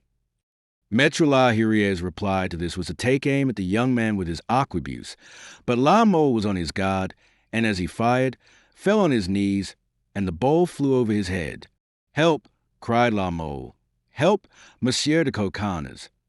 Help, Monsieur de Malrevel! Help!" cried Lahirier. "Ma foi, Monsieur de La Mole," replied Coconnas, "all I can do in this affair is not to join the attack against you. It seems all the Huguenots are to be put to death tonight, in the king's name. Get out of it as well as you can." "Ah, traitors, assassins, is it so? Well, then, take this." And La Mole, aiming in his turn, fired one of his pistols. Lahirier, who had kept his eye on him, dodged to one side, but Coconnas, not anticipating such a reply, stayed where he was, and the bullet grazed his shoulder. "By heaven!" he exclaimed, grinding his teeth. "I have it. Well, then, let it be we two, since you will have it so." And drawing his rapier, he rushed on La Mole. Had he been alone, La Mole would, doubtless, have awaited his attack, but Coconnas had Lahirier to aid him, who was reloading his gun, and Malrevel, who, responding to the innkeeper's invitation, was rushing upstairs 4 steps at a time. La Mole, therefore, dashed into a small closet, which he bolted inside. "I, coward!" cried Coconnas, furious, and striking at the door with the pommel of his sword. "Wait, wait, and I will make as many holes in your body as you have gained crowns of me tonight. I came up to prevent you from suffering. Oh, I came up to prevent you from being robbed, and you pay me back by putting a bullet into my shoulder. Wait for me, coward, wait." While this was going on, Maître Lahirier came up, and with one blow with the butt end of his arquebuse smashed in the door. Coconnas darted into the closet, but only bare walls met him. The closet was empty and the window was open. "He must have jumped out," said the landlord, "and as we are on the 4th story, he is surely dead." "Or he has escaped by the roof of the next house," said Coconnas, putting his leg on the window-sill and preparing to follow him over this narrow and slippery route. But Malrevel and Lahirier seized him and drew him back into the room. "Are you mad?" they both exclaimed at once. "You will kill yourself." "Bow!" said Coconnas. "I am a mountaineer, and used to climbing glacier. Besides, when a man has once offended me, I would go up to heaven or descend to hell with him, by whatever route he pleases. Let me do as I wish." "Well," said Malrevel, "he is either dead or a long way off by this time. Come with us, and if he escape you, you will find 1,000 others to take his place." "You are right," cried Coconnas. "Death to the Huguenots! I want revenge, and the sooner the better." And the 3 rushed down the staircase, like an avalanche. "To the admirals!" shouted Malrevel. "To the admirals!" echoed Lahirier. "To the admirals! Then, if it must be so," cried Coconnas in his turn. And all 3, leaving the Belle-Étoile in charge of Grégoire and the other waiters, hastened toward the Admiral's Hotel in the Rue de Béthisy. A bright light and the report of firearms guided them in that direction. "Ah, who comes here?" cried Coconnas. "A man without his doublet or scarf." "It is some one escaping," said Malrevel. "Fire, fire," said Coconnas. "You have arquebuses." "Faith, not I," replied Malrevel.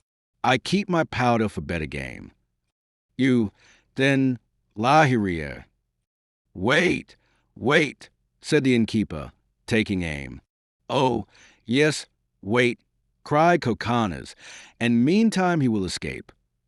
And he rushed after the unhappy wretch, whom he soon overtook, as he was wounded. But at the moment when, in order that he might not strike him behind, he exclaimed, "Turn, will you? Turn!"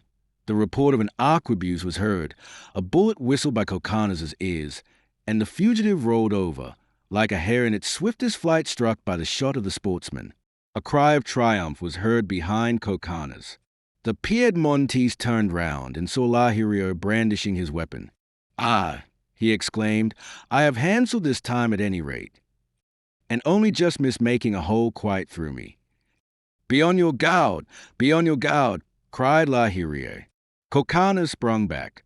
The wounded man had risen on his knee, and, eager for revenge, was just on the point of stabbing him with his poniard, when the landlord's warning put the Piedmontese on his guard.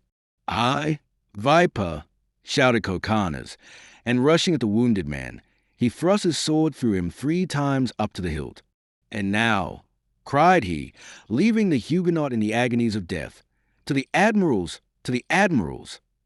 "Aha, my gentlemen," said Marrevel, "it seems to work." "Faith, yes," replied Coconnas. "I do not know if it is the smell of gunpowder makes me drunk, or the sight of blood excites me, but by heaven, I am thirsty for slaughter. It is like a battue of men. I have as yet only had battues of bays and wolves, and on my honor, a battue of men seems more amusing." And the 3 went on their way. Chapter 8. The massacre. The hotel occupied by the admiral, as we have said, was situated in the Rue de Béziers. It was a great mansion at the rear of a court, and had 2 wings giving on the street, a wall furnished with a large gate and 2 small grilled doors stretched from wing to wing. When our 3 gazards reached the end of the Rue de Béziers, which is a continuation of the Rue des Fosses Saint-Germain-l'Auxerrois, they saw the hotel surrounded by Swiss, by soldiers, and by armed citizens. Every one had in his right hand either a sword or a pike or an arquebuse, and some held in their left hands torches, shedding over the scene a fitful and melancholy glare which, according as the throng moved, shifted along the street, climbed the walls, or spread over that living sea, where every weapon cast its answering flash. All around the hotel and in the Rues Tirechappe, Etienne, and Bedempoury the terrible work was proceeding. Long shouts were heard. There was an incessant rattle of musketry, and from time to time some wretch, half naked, pale, and drenched in blood, leaped like a hunted stag into the circle of lugubrious light where a host of fiends seemed to be at work. In an instant Coconnas, Marrevel, and La Hyrie, accredited by their white crosses, and received with cries of welcome, were in the thickest of this struggling, panting mob. Doubtless they would not have been able to advance had not some of the throng recognized Marrevel and made way for him. Coconnas and La Hyrie followed him closely, and the 3 therefore contrived to get into the courtyard. In the center of this courtyard, the 3 doors of which had been burst open, a man, around whom the assassins formed a respectful circle, stood leaning on his drawn rapier, and eagerly looking up at a balcony about 15 feet above him, and extending in front of the principal window of the hotel. This man stamped impatiently on the ground, and from time to time questioned those that were nearest to him. "Nothing yet," murmured he. "No one. He must have been warned and has escaped. What do you think, Dugas?" "Impossible, Monseigneur." "Why? Did you not tell me that just before we arrived a man, bareheaded, a drawn sword in his hand, came running, as it pursued, knocked at the door, and was admitted?" "Yes, Monseigneur, but M. de Besme came up immediately. The gates were shattered, and the hotel was surrounded." "The man went in sure enough, but he has not gone out." "Why?" said Coconnas to La Hyrie. "If my eyes do not deceive me, I see Monsieur de Guise." "You do see him?" "Sir?" "Yes. The great Henry de Guise has come in person to watch for the admiral and serve him as he served the Duke's father. Every one has his day, and it is our turn now." "Hola, Besme, hola," cried the Duke in his powerful voice. "Have you not finished yet?" And he struck his sword so forcibly against the stones that sparks flew out. At this instant shouts were heard in the hotel, then several shots, then a great shuffling of feet and a clashing of swords, and then all was again silent. The Duke was about to rush into the house. "Monseigneur, Monseigneur," said Dugas, detaining him, "your dignity commands you to wait here." "You are right, Dugas. I must stay here, but I am dying with impatience and anxiety. If he were to escape me—" Suddenly the noise of feet came nearer. The windows of the first floor were lighted up with what seemed the reflection of a conflagration. The window, to which the Duke's eyes had been so many times lifted, opened, or, rather, was shattered to pieces, and a man, his pale face and white neck stained with blood, appeared on the balcony. "Ah, at last, Besme," cried the Duke. "Speak, speak." "Lauk, Lauk," replied the German coldly, and stooping down he lifted up something which seemed like a heavy body. "But where are the others?" asked the Duke impatiently. "Where are the others? The others are vanishing the others. And what have you done?" "Wait, you shall behold. Stand back a little." The Duke fell back a step. At that instant the object Besme was dragging toward him with such effort became visible. It was the body of an old man. He lifted it above the balcony, held it suspended an instant, and then flung it down at his master's feet. The heavy thud, the billows of blood spurting from the body and spattering the pavement all around, filled even the Duke himself with horror, but this feeling lasted only an instant, and curiosity caused everyone to crowd forward, so the glare of the torches flickered on the victim's body. They could see a white beard, a venerable face, and limbs contracted by death. "The Admiral!" cried 20 voices, as instantaneously hushed. "Yes, the Admiral! Here he is," said the Duke, approaching the corpse and contemplating it with silent ecstasy. "The Admiral! The Admiral!" repeated the witnesses of this terrible scene, crowding together and timidly approaching the old man, majestic even in death. "Aye, at last, Gaspard," said the Duke de Guise triumphantly. "Murderer of my father, thus do I avenge him." And the Duke deigned to plant his foot on the breast of the Protestant hero. But instantly the dying warrior opened his eyes, his bleeding and mutilated hand was clenched for the last time, and the Admiral, though without stirring, said to the Duke in a sepulchral voice, "Henry de Guise, some day the assassin's foot shall be felt on your breast.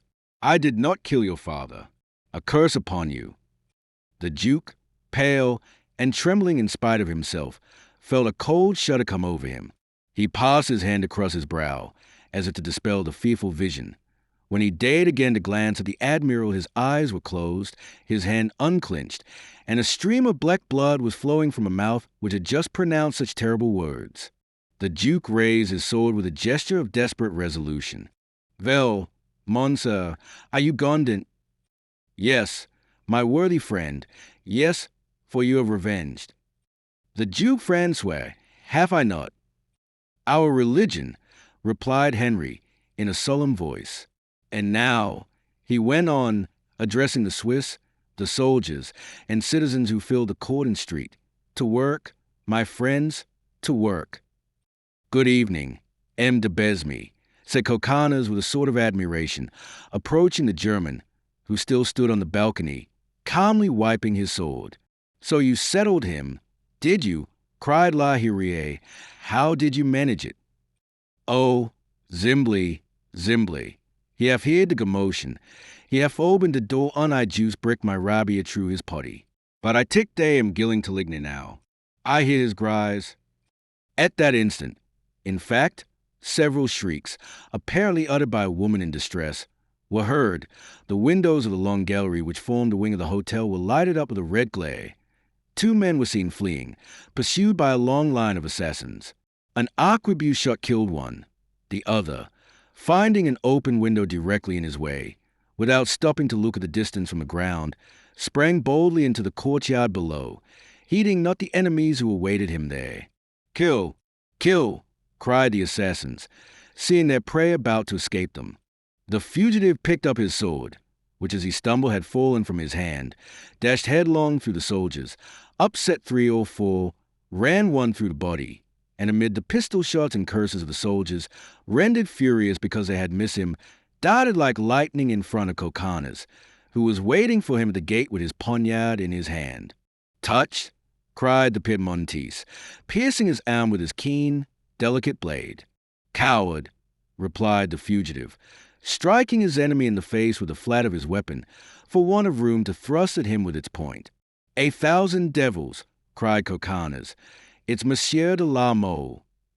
"Monsieur de la Mole," Richard La Hurier and Mareville. "He is the one who warned the Admiral," cried several soldiers. "Kill him! Kill him!" was shouted on all sides. Coconnas, La Hurier, and a dozen soldiers rushed in pursuit of La Mole, who, covered with blood and having attained that state of exaltation which is a last resource of human strength, dashed through the streets with no other guide than instinct. Behind him, the footsteps and shouts of his enemies spurred him on and seemed to give him wings. Occasionally a bullet would whistle by his ears and suddenly add new swiftness to his flight just as it was beginning to slacken.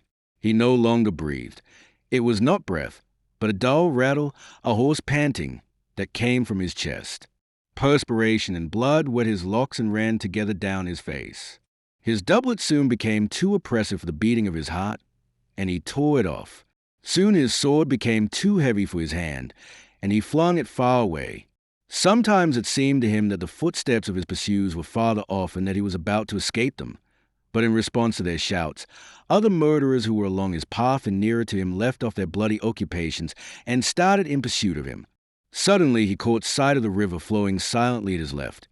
It seemed to him that he should feel, like a stag at bay, an ineffable pleasure in plunging into it, and only the supreme power of reason could restrain him. On his right was the Louvre, dark and motionless, but full of strange and ominous sounds. Soldiers on the drawbridge came and went, and helmets and cuirasses glittered in the moonlight. La Mole thought of the King of Navarre, as he had before thought of Coligny. They were his only protectors.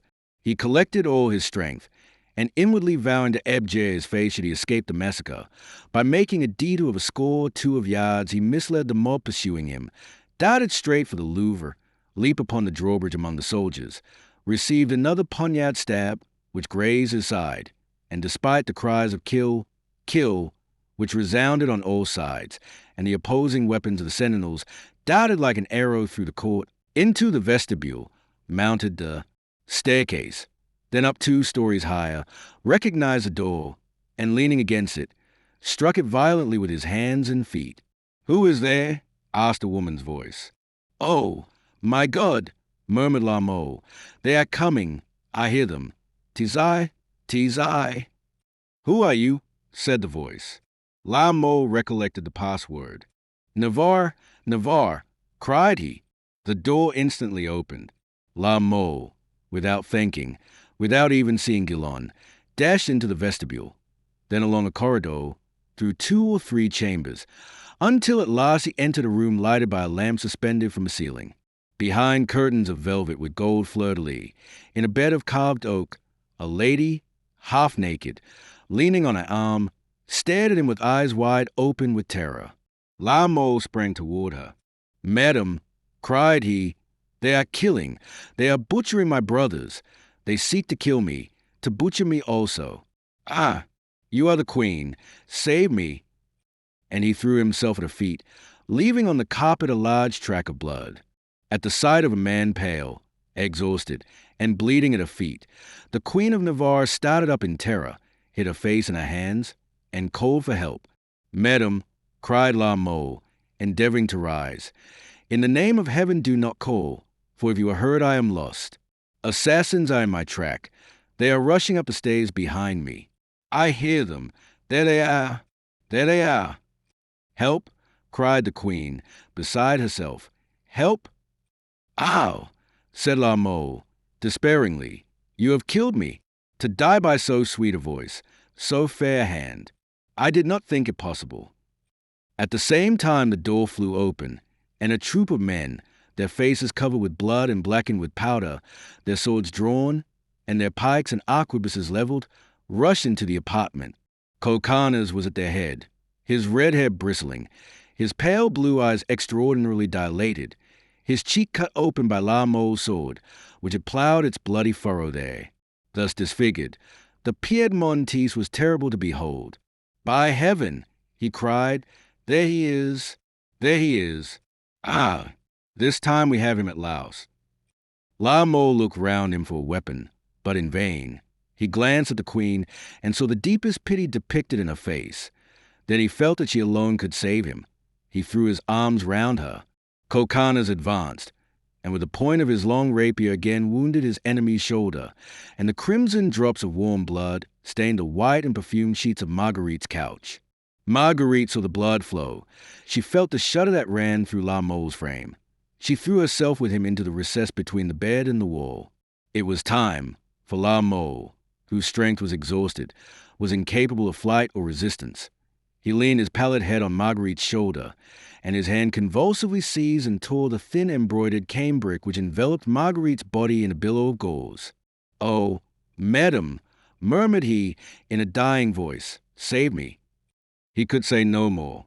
A mist like the darkness of death came over his eyes. His head sunk back, his arms fell at his side, his legs gave way, and he sank on the floor, bathed in his blood, and dragging the queen with him. At this moment Coconnas, excited by the shouts, intoxicated by the sight of blood, and exasperated by the long chase, advanced toward the recess. In another instant his sword would have pierced La Mole's heart, and perhaps Marguerite's also. At the sight of the bare steel, and even more moved at such brutal insolence, the daughter of kings drew herself up to her full stature and uttered such a shriek of terror, indignation, and rage that the Piedmontese stood petrified by an unknown feeling. And yet undoubtedly had this scene been prolonged and no other actor taken part in it, his feeling would have vanished like a morning snow under an April sun. But suddenly a secret door in the wall opened, and a pale young man of 16 or 17, dressed in black and with his hair in disorder, rushed in. "Wait, sister," he cried. Here I am. "Francois, Francois," cried Marguerite. "Help, help." "The Duc d'Alencon," murmured La Hurier, grounding his arquebuse. "By heaven, a son of France," growled Coconnas, drawing back. The Duke glanced round him. He saw Marguerite, disheveled, more lovely than ever, leaning against the wall, surrounded by men, fury in their eyes, sweat on their foreheads, and foam in their mouths. "Wretches!" cried he. "Save me, brother!" shrieked Marguerite. "They are going to kill me." A flame flashed across the Duke's pallid face. He was unarmed, but sustained, no doubt, by the consciousness of his rank.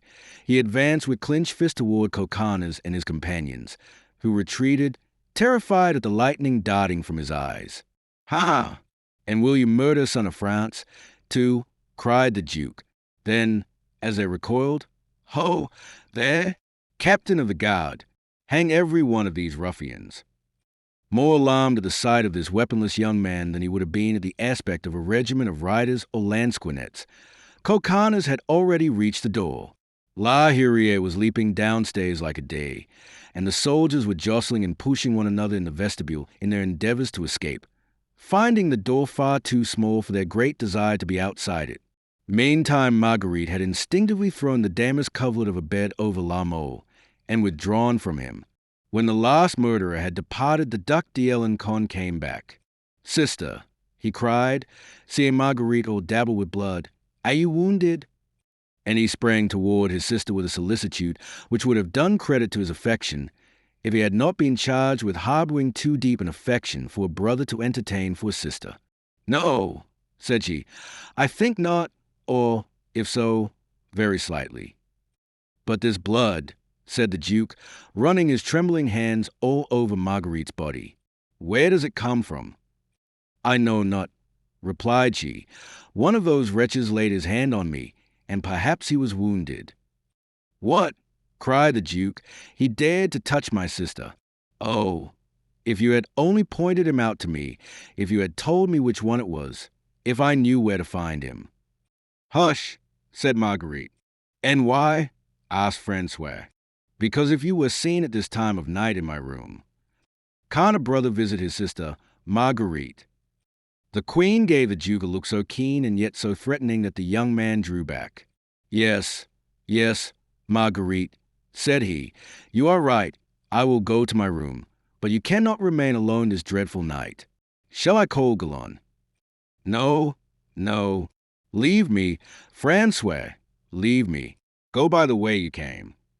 The young prince obeyed, and hardly had he disappeared when Marguerite, hearing a sigh from behind a bed, hurriedly bolted the door of the secret passage, and then hastening to the other entrance closed it in the same way, just as a troop of archers and soldiers like a hurricane dashed by in hot chase of some other Huguenot residents in the Louvre. After glancing round to assure herself that she was really alone, she again went to the ruelle of a bed, lifted the damask covering which had concealed La Mole from the Duc d'Alencon, and drawing the apparently lifeless body, by great exertion, into the middle of the room, and finding that the victim still breathed, sat down, placed his head on her knees, and sprinkled his face with water. Then, as the water cleared away the mask of blood, dust, and gunpowder which had covered his face, Marguerite recognized a handsome cavalier who, full of life and hope, had 3 or 4 hours before come to ask her to look out for his interests with her protection and that of the King of Navarre, and had gone away, dazzled by her beauty, leaving her also impressed by his. Marguerite uttered a cry of terror, for now what she felt for the wounded man was more than mere pity. It was interest. He was no longer a mere stranger. He was almost an acquaintance. By her care, La Mole's fine features soon reappeared, free from stain, but pale and distorted by pain. A shudder ran through her whole frame as she tremblingly placed a hand on his heart. It was still beating. Then she took a smelling bottle from the table and applied it to his nostrils. La Mole opened his eyes. "Oh, mon Dieu," murmured he, "where am I?" "Saved," said Marguerite. "Reassure yourself, you are saved." La Mole turned his eyes on the queen, gazed earnestly for a moment, and murmured, "Oh, how beautiful you are." Then, as if the vision were too much for him, he closed his lids and drew a sigh. Marguerite started. He had become still paler than before, if that were possible, and for an instant that sigh was his last. "Oh, my God, she ejaculated, "have pity on him." At this moment a violent knocking was heard at the door. Marguerite half raised herself, still supporting La Mole. "Who is there?" she cried. "Madam, it is I, replied a woman's voice, "the Duchesse de Nevers." "Henriette," cried Marguerite, "there is no danger. It is a friend of mine. Do you hear, sir?" La Mole with some effort got up on one knee. "Try to support yourself while I go and open the door," said the queen. La Mole rested his hand on the floor and succeeded in holding himself upright. Marguerite took one step toward the door, but suddenly stopped, shivering with terror. "Ah, you are not alone," she said, hearing the clash of arms outside. "No, I have 12 guards which my brother-in-law, Monsieur de Guise, assigned me." "Monsieur de Guise," murmured La Mole. The assassin. "Silence," said Marguerite. "Not a word." And she looked round to see where she could conceal the wounded man. "A sword, a dagger," muttered La Mole. "To defend yourself. Useless. Did you not hear? There are 12 of them, and you are alone. Not to defend myself, but that I may not fall alive into their hands." No, said Marguerite. "No, I will save you." "Ah, this cabinet. Come." La Mole made an effort, and, supported by Marguerite, dragged himself to the cabinet. Marguerite locked the door upon him, and hid the key in her arms purse. "Not a cry, not a groan, not a sigh," whispered she, through the paneling, "and you are saved." Then, hastily throwing a night robe over her shoulders, she opened the door for her friend, who tenderly embraced her. "Ah!" cried Madame Nevers. "Then nothing has happened to you, Madame?" "No, nothing at all," replied Marguerite, wrapping the mantle still more closely round her to conceal the spots of blood on her peignoir.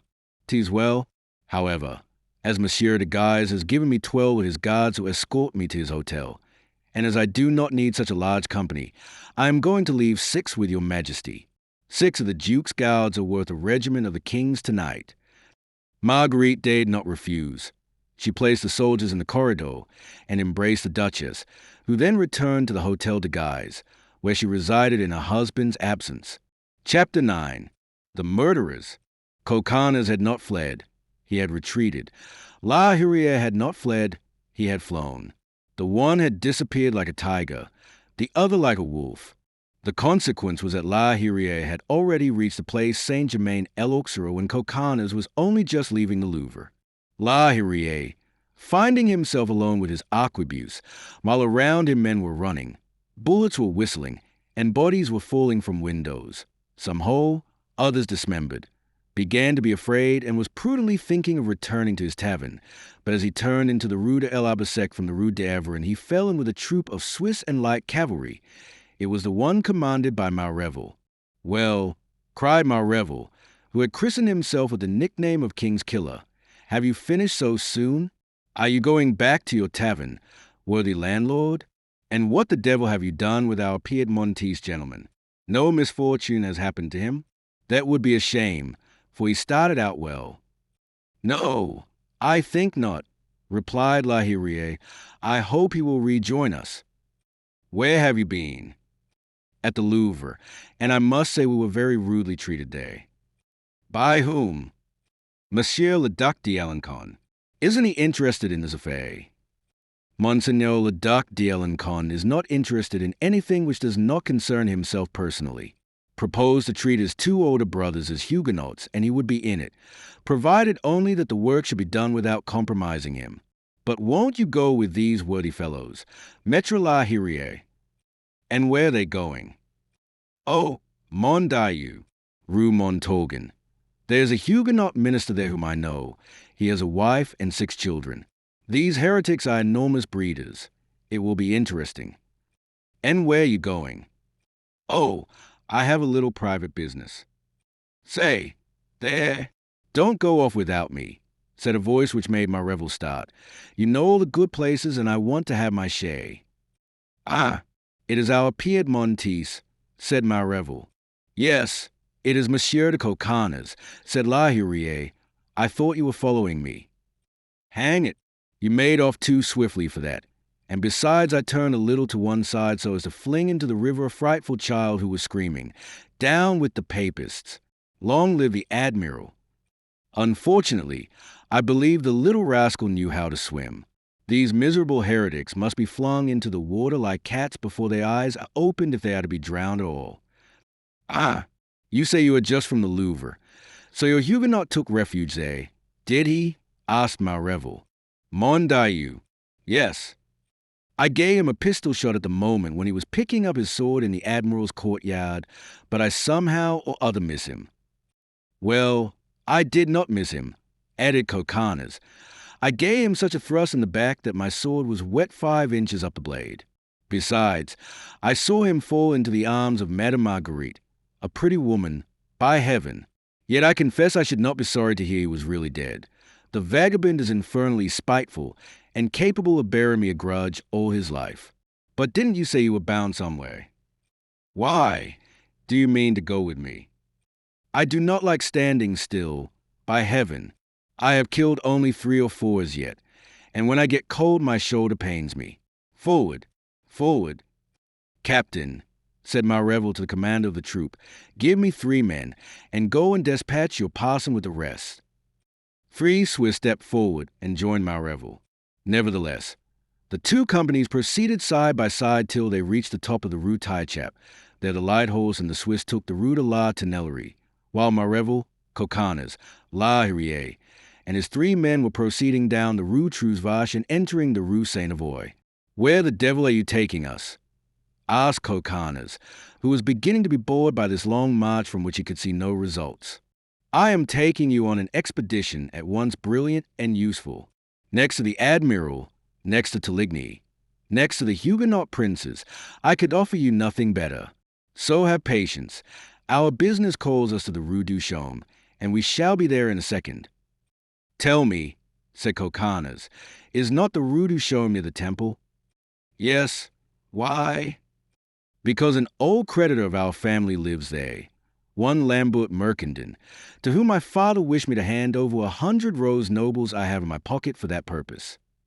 "Well," replied Marrevel, "this is a good opportunity for paying it. This is the day for settling old accounts. Is your Mercandon a Huguenot?"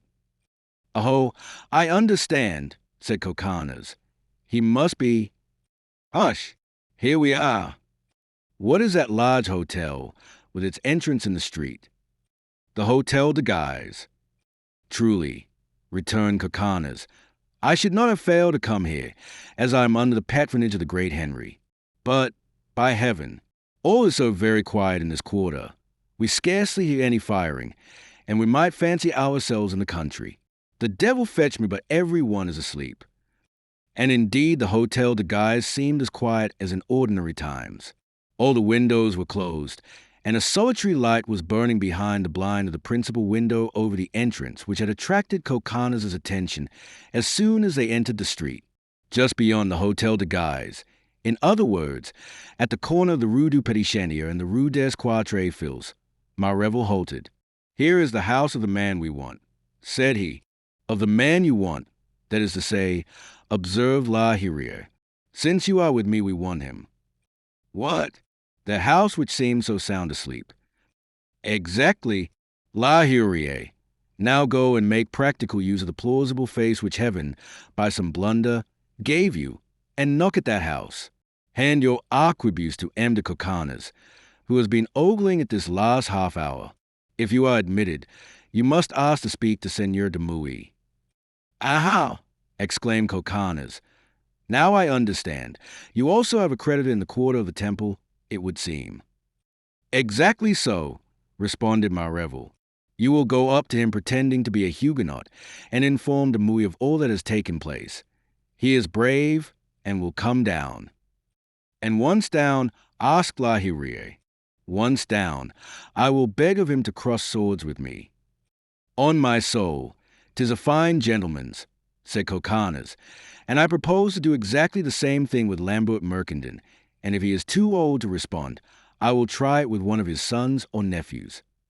La Hurier, without making any reply, went and knocked at the door, and the sounds echoing in the silence of the night caused the doors of the Hotel de Guise to open, and several heads to make their appearance from out them. It was evident that the hotel was quiet after the manner of citadels, that is to say, because it was filled with soldiers. The heads were almost instantly withdrawn, as doubtless an inkling of the matter in hand was divined. "Does your Monsieur de Mouy live here?" inquired Coconnas, pointing to the house at which La Hurier was still knocking. "No, but his mistress does." "By heaven, how gallant you are, to give him an occasion to draw sword in the presence of his lady love. We shall be the judges of the field. However, I should like very well to fight myself. My shoulder burns." "And your face," added Marrevel, "is considerably damaged." Coconnas uttered a kind of growl. "By heaven," he said, "I hope he is dead. If I thought not, I would return to the Louvre and finish him." La Hurier still kept knocking. Soon the window on the first floor opened, and a man appeared in the balcony, in a nightcap and drawers, and unarmed. "Who's there?" cried he. Marrevel made a sign to the Swiss, who retreated into a corner, whilst Coconnas stood close against the wall. "Ah, Monsieur de Mouy," said the innkeeper, in his blandest tones. "Is that you?" "Yes. What then?" "It is he," said Marrevel, with a thrill of joy. "Why, sir," continued La Hurier, "do you not know what is going on? They are murdering the admiral and massacring all of our religion. Hasten to their assistance. Come." "Ow!" exclaimed de Mouy. "I feared something was plotted for this night. I ought not to have deserted my worthy comrades. I will come, my friend, wait for me." And without closing the window, through which a frightened woman could be heard uttering lamentations and tender entreaties, Monsieur de Mouy got his doublet, his mantle, and his weapons. "He is coming down. He is coming down," muttered Marrevel, pale with joy. "Attention, the rest of you," he whispered to the Swiss. Then taking the arquebuse from Coconnas, he blew on the tinder to make sure that it was still alight. "Hey, La Hurier," he added, addressing the innkeeper, who had rejoined the main body of the company. "Hey, take your arquebuse." "By heaven," exclaimed Coconnas, "the moon is coming out of the clouds to witness this beautiful fight. I would give a great deal if Lambert Mercandon were here, to serve as Monsieur de Mouy second." "Wait, wait," said Marrevel. "Monsieur de Mouy alone is equal to a dozen men, and it is likely that we six shall have enough to do to dispatch him. Forward, my men," continued Marrevel, making a sign to the Swiss to stand by the door, in order to strike de Mouy as he came forth. "Oh," said Coconnas, as he watched these arrangements, "it appears that this will not come off quite as I expected." Already the noise made by Demouy in withdrawing the bar was heard. The Swiss had left their hiding place to arrange themselves near the door. Marrevel and La Hurier were going forward on tiptoe, and Coconnas, with a dying gleam of gentlemanly feeling, was standing where he was, when the young woman who had been for the moment utterly forgotten suddenly appeared on the balcony and uttered a terrible shriek at the sight of the Swiss, Marrevel, and La Hurier. Demouy, who had already half opened the door, paused. "Come back! Come back!" cried the young woman.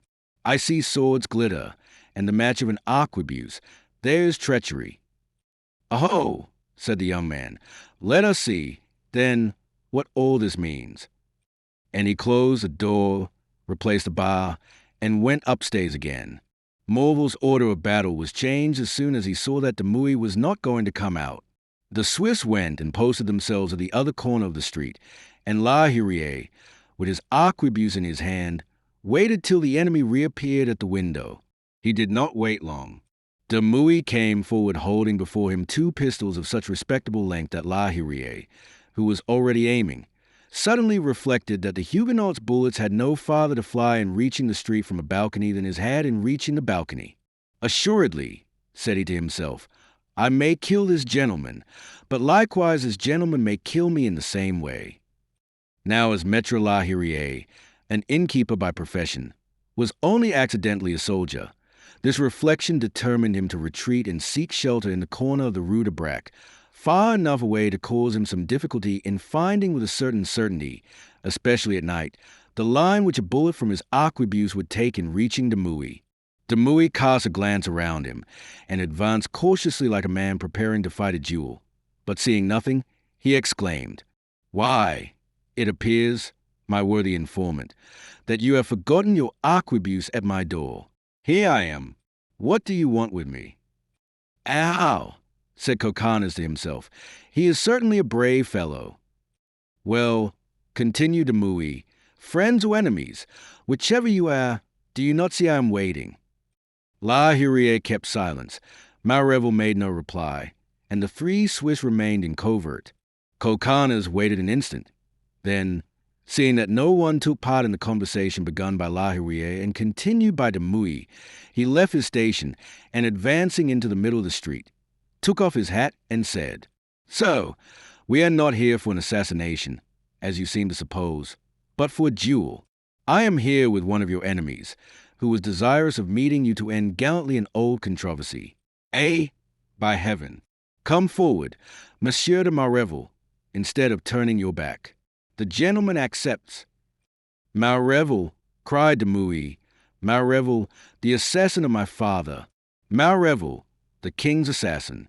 Ah, by heaven! Yes, I accept." And taking aim at Marrevel, who was about to knock at the Hotel de Guise to request a reinforcement, he sent a bullet through his hat. At the noise of the report and Morville's shouts, the guard which had escorted the Duchesse de Nevers came out, accompanied by 3 or 4 gentlemen, followed by their pages, and approached the house of young Demouy's mistress. A second pistol shot, fired into the midst of the troop, killed the soldier next to Marrevel, after which Demouy, finding himself weaponless, or at least with useless weapons, for his pistols had been fired and his adversaries were beyond the reach of his sword, took shelter behind a balcony gallery. Meantime, here and there windows began to be thrown open in the neighborhood, and according to the pacific or bellicose dispositions of their inhabitants, were barricaded or bristled with muskets and arquebuses. "Help, my worthy Mercandon!" shouted Demouy, beckoning to an elderly man who, from a window which had just been thrown open in front of the Hotel de Guise, was trying to make out the cause of the confusion. "Is it you call Sire Demouy?" cried the old man. "Are they attacking you?" "Me, you, all the Protestants. And wait, there's the proof." That moment Demouy had seen La Hurier aim his arquebuse at him. It was fired, but the young man had time to stoop, and the ball broke a window above his head. "Mercandon!" exclaimed Coconnas, who, in his delight at sight of this fray, had forgotten his creditor, but was reminded of him by Demouy's apostrophe. "Mercandon, Rue du Chaume. That is it. Ah, he lives there. Good. Each of us will settle accounts with our man. And while the people from the Hotel de Guise were breaking in the doors of Demouy's house, and Marrevel, with a torch in his hand, was trying to set it on fire, while now that the doors were once broken, there was a fearful struggle with a single antagonist who at each rapey thrust brought down his foe. Coconnas tried, by the help of a paving stone, to break in Mercandon's door, and the latter, unmoved by the solitary effort, was doing his best with his arquebuse out of his window. And now all this dark and deserted quarter was lighted up, as if by open day. People like the interior of an ant hive, for from a Hotel de Montmorency 6 or 8 Huguenot gentlemen, with their servants and friends, had just made a furious charge, and, supported by the firing from the windows, were beginning to repulse Morval's and the de Guise's force, who at length were driven back to the place whence they had come. Coconnas, who had not yet succeeded in smashing Mercandon's door, though he was working at it with all his might, was caught in the sudden retreat. Placing his back to the wall, and grasping his sword firmly, he began not only to defend himself, but to attack his assailants, with cries so terrible that they were heard above all the uproar. He struck right and left, hitting friends and enemies, until a wide space was cleared around him, as his rapier made a hole in some breast, and the warm blood spurted over his hands and face. He, with dilated eye, expanded nostrils, and clenched teeth, regained the ground lost, and again approached the beleaguered house. Demouy, after a terrible combat in the staircase and hall, had finally come out of the burning house like a true hero. In the midst of all the struggle he had not ceased to cry, "Hey, Marrevel, Marrevel, where are you?" insulting him by the most opprobrious epithets. He at length appeared in the street, supporting on one arm his mistress, half naked and nearly fainting, and holding a poniard between his teeth. His sword, flaming by the sweeping action he gave it, traced circles of white or red, according as the moon glittered on the blade or flambeau glared on its blood-stained brightness. Marrevel had fled, La Hurie, driven back by Demouy as far as Coconnas, who did not recognize him, and receive him at sword's point, was begging for mercy on both sides. At this moment Mercandon perceived him, and knew him, by his white scarf, to be one of the murderers. He fired. La Hurie shrieked, threw up his arms, dropped his arquebuse, and, after having vainly attempted to reach the wall, in order to support himself, fell with his face flat on the earth. Demouy took advantage of this circumstance, turned down the Rue de Paradis, and disappeared. Such had been the resistance of the Huguenots that the de Guise party, quite repulsed, had retired into their hotel, fearing to be besieged and taken in their own habitation. Coconnas, who, intoxicated with blood and tumult, had reached a degree of excitement when, with the men of the South more especially, courage changes into madness, had not seen or heard anything, and noticed only that there was not such a roar in his ears, and that his hands and face were a little drier than they had been. Dropping the point of his sword, he saw near him a man lying face downward in a red stream, and around him burning houses. It was a very short truce, for just as he was approaching this man, whom he recognized as La Hurie, the door of the house he had in vain tried to burst in opened, and old Mercandon, followed by his son and 2 nephews, rushed upon him. "Here he is! Here he is!" cried they all, with one voice. Coconnas was in the middle of the street, and fearing to be surrounded by these 4 men who assailed him at once, sprang backward with the agility of one of the chamois which he had so often hunted in his native mountains, and in an instant found himself with his back against the wall of the Hotel de Guise. Once at ease as to not being surprised from behind, he put himself in a posture of defense, and said, jestingly, "Aha, Father Mercandon, don't you know me?" "Wretch," cried the old Huguenot, "I know you well. You are engaged against me, your father's friend and companion. And his creditor, are you not?" "Yes, his creditor, as you say." "Well, then," said Coconnas, "I have come to settle our accounts."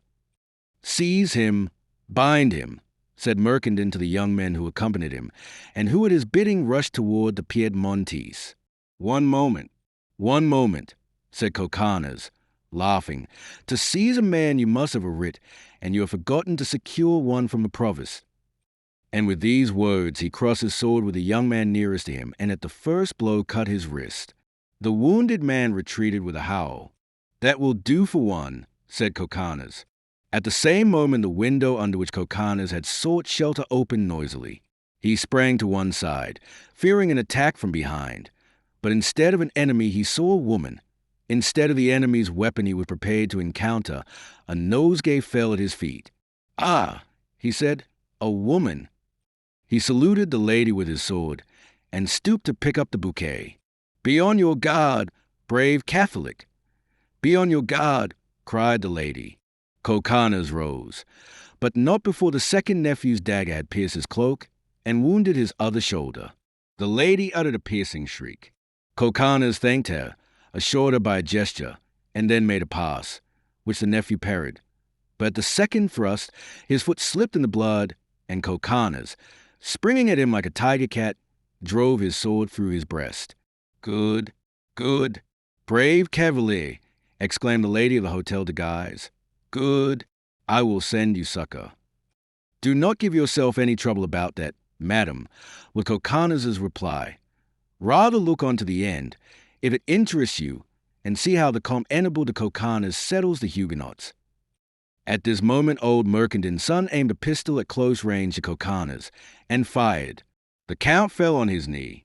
The lady at the window shrieked again, but Coconnas rose instantly. He had knelt only to avoid the bullet, which struck the wall about 2 feet beneath where the lady was standing. Almost at the same moment, a cry of rage issued from a window of Mercandon's house, and an old woman, who recognized Coconnas as a Catholic from his white scarf and cross, hurled a flower pot at him, which struck him above the knee. "Capital," said Coconnas. "One throws flowers at me and at the other, flower pots.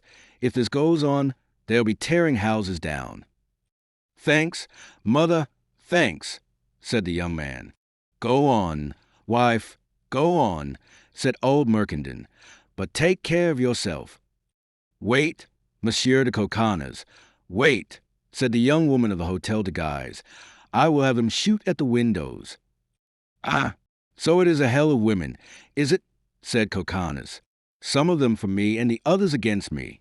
By heaven, let us put an end to this." The scene, in fact, was much changed and was evidently approaching its climax. Coconnas, who was wounded to be sure, but who had all the vigor of his 24 years, was used to arms, and angered rather than weakened by the 3 or 4 scratches he had received, now faced only Mercandon and his son. Mercandon, an aged man between 60 and 70, his son, a youth of 16 or 18, pale, fair-haired and slender, had flung down his pistol which had been discharged and was therefore useless, and was feebly brandishing a sword half as long as the Piedmontese. The father, armed only with an unloaded arquebuse and a poniard, was calling for assistance. An old woman, the young man's mother, in the opposite window held in her hand a piece of marble which he was preparing to hurl. Coconnas, excited on the one hand by threats, and on the other by encouragements, proud of his twofold victory, intoxicated with powder and blood, lighted by the reflection of a burning house, elated by the idea that he was fighting under the eyes of a woman whose beauty was as superior as he was sure her rank was high, Coconnas, like the last of the Horatii, felt his strength redouble, and seeing the young man falter, rushed on him and crossed his small weapon with his terrible and bloody rapier. 2 strokes sufficed to drive it out of its owner's hands. Then Mercandon tried to drive Coconnas back, so that the projectiles thrown from the window might be sure to strike him. But Coconnas, to paralyze the double attack of the old man, who tried to stab him with his dagger, and the mother of the young man, who was endeavoring to break his skull with a stone she was ready to throw, seized his adversary by the body, presenting him to all the blows, like a shield, and well-nigh strangling him in his Herculean grasp. "Help! Help!" cried the young man. "He is crushing my chest. Help! Help!"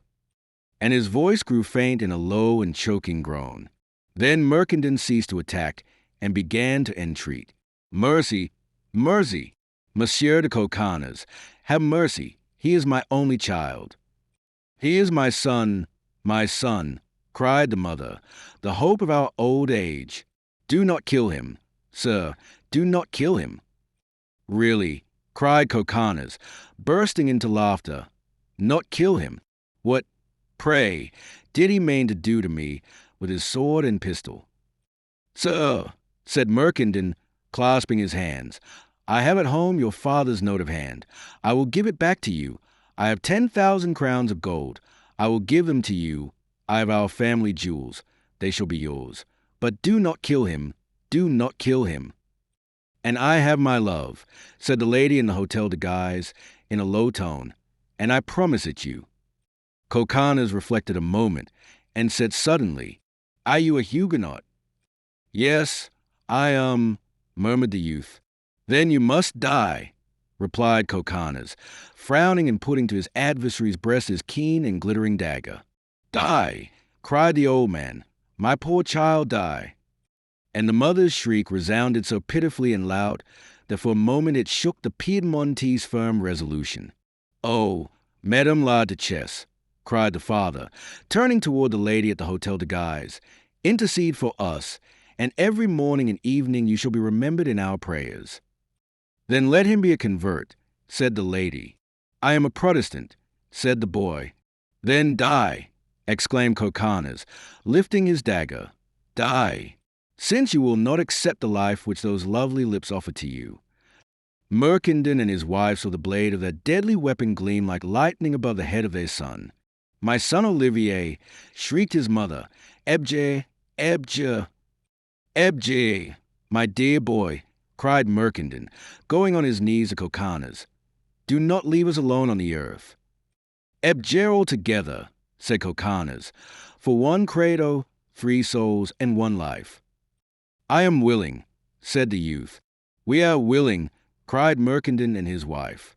On your knees, then, said Coconnas, and let your son repeat after me, word for word, the prayer I shall say. The father obeyed first. I am ready, said the son, also kneeling. Coconnas then began to repeat in Latin the words of the credo. But whether from chance or calculation, young Olivier knelt close to where his sword had fallen. Scarcely did he see this weapon within his reach then. Not ceasing to repeat the words which Coconnas dictated, he stretched out his hand to take it up. Coconnas watched the movement, although he pretended not to see it. But at the moment when the young man touched the handle of the sword with his fingers, he rushed on him, knocked him over, exclaiming, "Ah, traitor!" and plunged his dagger into his throat. The youth uttered one cry, raised himself convulsively on his knee, and fell dead. "Aye, ruffian!" shrieked Merkenden. "You slay us to rob us of the 100 rose nobles you owe us." "Faith, no," said Coconnas, and the proof. And as he said these words, he flung at the old man's feet the purse which his father had given him before his departure to pay his creditor. And the proof, he went on to say, is this money which I give you. "And here's your death," cried the old woman from the window. "Take care," M. de Coconnas. "Take care," called out the lady at the Hotel de Guise. But before Coconnas could turn his head to comply with this advice, or get out of the way of the threat, a heavy mass came hissing through the air, fell on the Piedmontese hat, broke his sword, and prostrated him on the pavement. He was overcome, crushed, so that he did not hear the double cry of joy and distress which came from the right and left. Merkenden instantly rushed, dagger in hand, on Coconnas, now bereft of his senses. But at this moment the door of the Hotel de Guise opened, and the old man, seeing swords and partisans gleaming, fled, while the lady he had called Madame la Duchesse, her beauty terrible in the light of the flames, dazzling with diamonds and other gems, leaned half out of the window, in order to direct the newcomers, pointing her arm toward Coconnas.